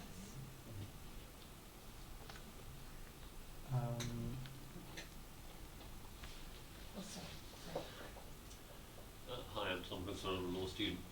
Just asking really, it's quite interesting all the different difficulties you've had in the different areas, but how do your various clients, or how do you find the funding in your various situations to take on the various interests? Especially, you say in Pakistan, the example there where you started on a very big clean air case, but in the end it's the guys making the hand-built brick kilns getting the blame, not the huge coal-powered cement factory. So how does that work out with the interests of your clients versus the interests of the polluters, as it were? Yeah. So maybe if we take the questions in order. Katie, do you want to start with the first two? Okay, it's a really, really good question. And as you recognise, I'm not a climate change lawyer, and actually the leader of our climate change programme is in this room, but I'm not going to, it would be unfair to simply palm the question off to her in the first instance, so I'll try and have a stab at saying something helpful. I think, yeah, it's really interesting question you ask about judicial treatment and the evolution of that over time. And I think, whilst I can't necessarily comment in the climate change context, I know that it's useful to look back at the mesothelioma litigation that I'm sure you're aware of, about asbestos kind of liability, and the fact that it did take a long time, but the courts eventually, in a tortious context as well, so it's kind of separate from the work that we've been doing on air quality, in a tortious context, were willing to become more flexible about the idea of liability, even where the kind of causal link was a little bit more complicated than a simple, like, but for your action, this wouldn't have happened. And what's to say that that kind of more creative approach won't be taken with respect to other environmental exposure issues, such as air pollution and climate change? I want to just speak to both, actually. I've found that nothing changes a judge's mind with respect to the environment as a well-attended judicial conference. Send them out on something for 3 or 4 days and they're always interested about the environment afterwards. They've been remarkably successful. Then it comes with its own limits, because then they get excited about the environment and want to do something. And hold on. We have clients to represent and interests. The purpose of the Public Interest Law Association was kind of like the American Civil Liberties Union, to set up an organization that would always also take funding. And that pays for the photocopy costs and documentation costs. And over the course of years, as environmental law has become something of more interest in Pakistan, we've had now nearly 20 years of environment undergraduates and graduates of various disciplines graduating from state institutions and private institutions. There's more of an interest in environmental lawyers, so there's an interest coming along. And so what I'm doing is I'm farming out free work, pro bono, to enthusiastic young lawyers who want to make a name for themselves. So just this last year and a half, there are a couple of forums that have started that have taken about 6 types of cases to court on climate change, plastic pollution,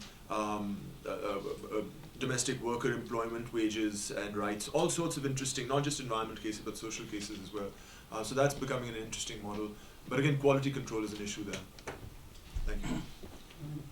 just on this issue of how judges see most of these environmental cases coming up, and our own experience with air pollution cases is that despite a lot of environmental jurisprudence happening and coming out and evolving, the courts have still not really had a consistent view on environmental issues. And air pollution is a classic case. We always say air pollution in India is a seasonal problem largely because it aggravates in winter months. And that's when we find the maximum judicial activism, right? So moment the air pollution level comes below 300 PM 2.5, you suddenly find that the green benches are no longer there, the judges are no longer interested, and moment with the onset of winter, they suddenly show a lot of interest. So in a way, and why it is so, I've actually addressed judges there is, and I say, well, the problem is, and I think there is an issue where a lot of judges like to play to the gallery, to the media, so they know that the media will cover whatever even if they don't write a judgment, whatever they say in the court becomes front page. And that's a problem, because the moment the media starts concentrating on the other issue, the judges lose interest. And essentially, pollution is what is the measures that you are consistently taking over years and months, which will make a difference, and not what orders you pass when air pollution already is at its peak. That's the challenge that we continuously face. Thank you for the interesting questions. Thank you for the interesting questions and for the answers provided by the panel. I don't suppose we have time for any more questions, do we, Malini? I'm just checking. One quick round. Okay, so one. I can answer your question. Sorry. Yeah. Do you want to answer that first, and then we'll check if there's just any very more. quickly. I don't think this is where is it? Yeah. Yeah. So your question was about local challenges to maybe specific developments. Right. So the balance between political pushback, which is democratic, and legal remedies to overcome that. In the context of developments specifically, or Well, just in this general? case, it was the mayor wanting to introduce. In this case, it's the mayor wanting to introduce a cycle superhighway, which is upsetting drivers. Yeah, I think it's a really good question, and it really depends on the context in which the issue is. So when I said, this obligation to meet limit values and have these plans in place is an unqualified one, unqualified by cost or political factors. So political factors shouldn't be used in the balance in that context. But it's important to stress that obligation is on the Secretary of State, it's on national government. So when you're looking at local planning decisions, it's more difficult to link those two dots. And the planning framework is kind of constructed in a way that allows much more of a balance to be struck between different interests. And it's hard, there is no kind of explicit obligation on local authorities to meet these limit values. And actually, this is something that we've really highlighted as an issue. And as part of the Environment Bill, we're kind of calling for a more broad-ranging public body duty to apply to kind of all public body decision-making to factor air quality into their decision-making. Because at the moment, there is no explicit duty. So it's harder for local campaigners who want air quality in their areas to be improved and don't want a development to impact upon that, to actually have a kind of concrete legal hook to base those arguments on. So yeah, it's a gap that we're kind of aware of, but is frustrating. Yeah.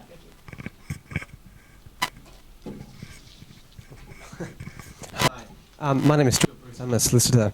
Thank you very much to everybody for your very insightful discussions today. My question is for Katie. There are three frustration, of course, about government's inadequate response to the three cases you've discussed. My question is, what are the limits of the litigation in this context, and what are the sanctions that the court could impose on the government for inadequate responses? And you mentioned also that the courts have in effect palmed off the decision to counsel and local and devolved governments. What are the limits around judicial review, for example, of certain decisions to implement the responsibility in relation to things like reasonableness and tests like this? What can we do? What are the judicial review options? Yeah, good but hard question. There are, as you will know as a solicitor, there are severe limitations to judicial review, and I suppose we have the benefit of this directive and the rulings of the court so far for this basically unqualified obligation. But still, the court orders, obviously, just by the way that the court operates in this country, leave the discretion of how they're going to kind of comply with the law up to the executive. And to an extent that does make sense. But another thing that the government has to do in these plans is provide technical evidence that shows that the approach they're taking is the most effective one.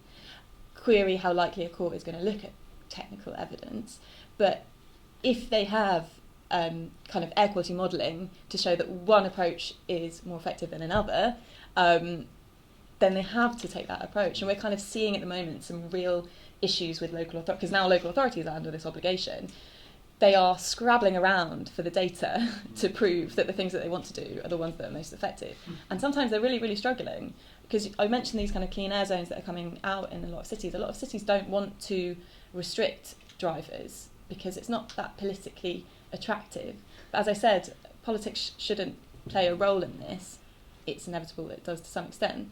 But you know, we're really keeping a close eye on this, because if they have evidence to show that there's a measure that's more effective, then they simply have to take it. And more importantly, it's the national government that still has a duty to have an oversight over this whole process as well. And if they don't ensure that local authorities are doing their job properly, they will ultimately be liable for the implications of that. So whilst they have palmed the responsibility off, they can't do so completely. So at least we have that kind of comfort. But, yeah. Thank you, Katie. I think it's time to move on to the next stage of the program. Please join me in thanking the panelists for a super interesting second session.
Very much to all of our panelists and all of our speakers. The intention for this final segment was that we would have a politician who would come and share their thoughts on what the political implications were, the politics for democracy, the implications for the way in which we are governed by some of these challenges to through our courts. Unfortunately, we haven't been able to secure an MP for you. They're apparently all busy with lots of other things. This is a busy week. And also we have very little time, because we made an executive decision at the top of the day that we had such amazing speakers that we wanted to give them greater time to engage with yourselves in the Q&A session. So what I would like to do for the next few minutes is just to share some reflections on the day and some very practical thoughts about where we go from here. Everything from, will I be able to get a copy of the speaker's presentation? It was so amazing, please, okay? So yes, those will be answered. But just to begin with some personal thanks and reflections, we've assembled today an incredible cast of characters, incredible talent and expertise from different corners of the world. And we've had support along the way. Wouldn't have been able to manage to host today without the support of Clyde & Company. And the support of partners such as the GRI LSE. Those who have come and shared their experiences with you, many of them are incredibly, incredibly time-poor individuals who are so busy. People who just spoke with you, like Ritvik. Ritvik has a countless number of suits currently in courts throughout India, and yet he's made time to join us today and also yesterday. Rafe, who really works his derriere off, providing pro bono support, and yet also manages to do incredible things like organize Pakistan's Biennale, or Punjab's Biennale. So these are incredible individuals who are talented beyond just their legal field and have a great commitment to the issues around social justice and sustainability. I was really struck by this discussion, which is really interesting to have the analogy of air pollution as we experience it in London and air pollution as it's experienced in Delhi, for example, but all over India, really. Because I'm a Delhiite. I'm a Delhiite and a Calcuttan, born, grew up, but I'm also a Londoner. I'm an immigrant to the city. And I remember a few years ago, we had a correspondent called Gardner Harris, who was a South Asia correspondent based in Delhi with the New York Times. And of course, we've had this creeping problem of air pollution, and you can extend that to the water crisis, to the waste crisis, the deforestation crisis, to the many insurrections in India. India is the country with the largest number of insurrections of any country. Why? Because of the struggle over access to resources and rights to land. And Gardner Harris wrote this piece, which was called, I think, Holding Your Breath. And it was his final post from India. And he wrote it, and it was a very, very personal and emotional story about how, when he had decided to move to Delhi, he had a conversation with his wife because they had 2 young boys. And they realized that Delhi could be a menace to young children. And he decided when he left that he was actually going to write that account of what it meant in very personal terms about having your family in a city which is a poison hole. Yeah? And so he wrote and he said, I'm glad to be leaving Delhi, but I'm one of a very, very small minority who can leave Delhi because the real menace of the city comes to public health, comes from the air that we breathe. And this is 5 years ago that he wrote this, 4 or 5 years ago. And there was tremendous outcry in the Indian press. How dare this man write this thing? It's scandalous. It's bringing shame on India. The government was embarrassed. And yet things have got so much worse. And so we now have a chief minister who suffers from asthma. We have a London mayor who suffers from asthma. Actually, Arvind Kejriwal had to leave the city for 10 days, I remember, during a session because the air was too polluted for him. So in the midst of this reality in which things are getting worse, yes, we have the response of the courts. We have the leadership of local communities and activists supported by very able lawyers, but it's not delivering the results for us. And as I sat listening, I was struck by the fact, the role of the media, and we're privileged to have a number of members of the press over here, of how, just like politicians, the judiciary also chase the headlines. And as long as these issues are in the press, they will invest capital and time to do something about it. So what we wanted to do with this week, with London Climate Action Week, was to make sure that this is something that's, yes, covered by the media, but also that we are building a whole new set of communities, which are transnational, to fight on this, because we are all suffering from so many similar problems, similar challenges. Access to justice comes at a cost. And I just want to highlight one really practical fact of life, which is that in this country, for example, we've had massive legal aid cuts. So access to justice through the courts is really a pastime for the very well endowed. And those institutions that seek to support particular causes. So if you're a mother, single mother, whose child has been taken into care, there's nothing that you can really do. Yeah, but if you are a mother of a child whose child has been poisoned to death by air pollution, there is something that you can do, because there is a client earth response. So I would invite you to go to the websites of the organizations that have been represented here, like LIFE, and support them. Because what the other political reality that I spoke about earlier when we had Dr. Dodge and Justice Shah here is that we are seeing growing political repression. So in my own country, in India now, it's very difficult to send foreign exchange for civil society organizations. So you are reliant on local resources. And that this is going to be a really practical impediment to see the growth of the kind of judicial innovation and, and access to the courts that we have been talking about. Before I hand over to Joanna for any final words, I just want to remind you, Globe International, globelegislators.org, if you go to our website. In a couple of days, if you get my web team together on this, we will put up the presentations that you've heard of today and provide links to the organisations who have websites. And I think that's really all to say from my side for now. I'll hand over to Joanna, my partner in crime here at GRILSA. Thank you, Malini. It's been really a pleasure to organize this with you. She's done almost everything. I just had the easiest job ever, but really delighted to have these speakers, this public here. As you said, it's not always that you can get people that are doing such extraordinary work in such a small, intimate setting. So I think all of us, we felt privileged by this. And I really agree with the points you made, and just to add something, which is how we can collaborate more. All these different organizations from academia, NGOs, law firms, and this panel has been exactly that. We had judges, prosecutors, NGOs, all of these actors, which, if you think of litigation and confrontation of one being against the other, I think we're doing great in collaborating, in sharing information and thinking together. So it's really wonderful to be part of this movement. London has a good reason to host a Climate Action Week. Everything happens here, or we bring everything here.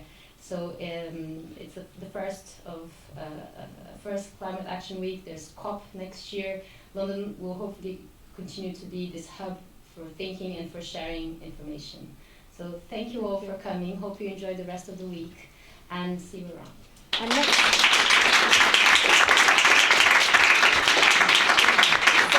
before we have to have a very quick changeover, because actually we have a private session in this room afterwards, which is just the general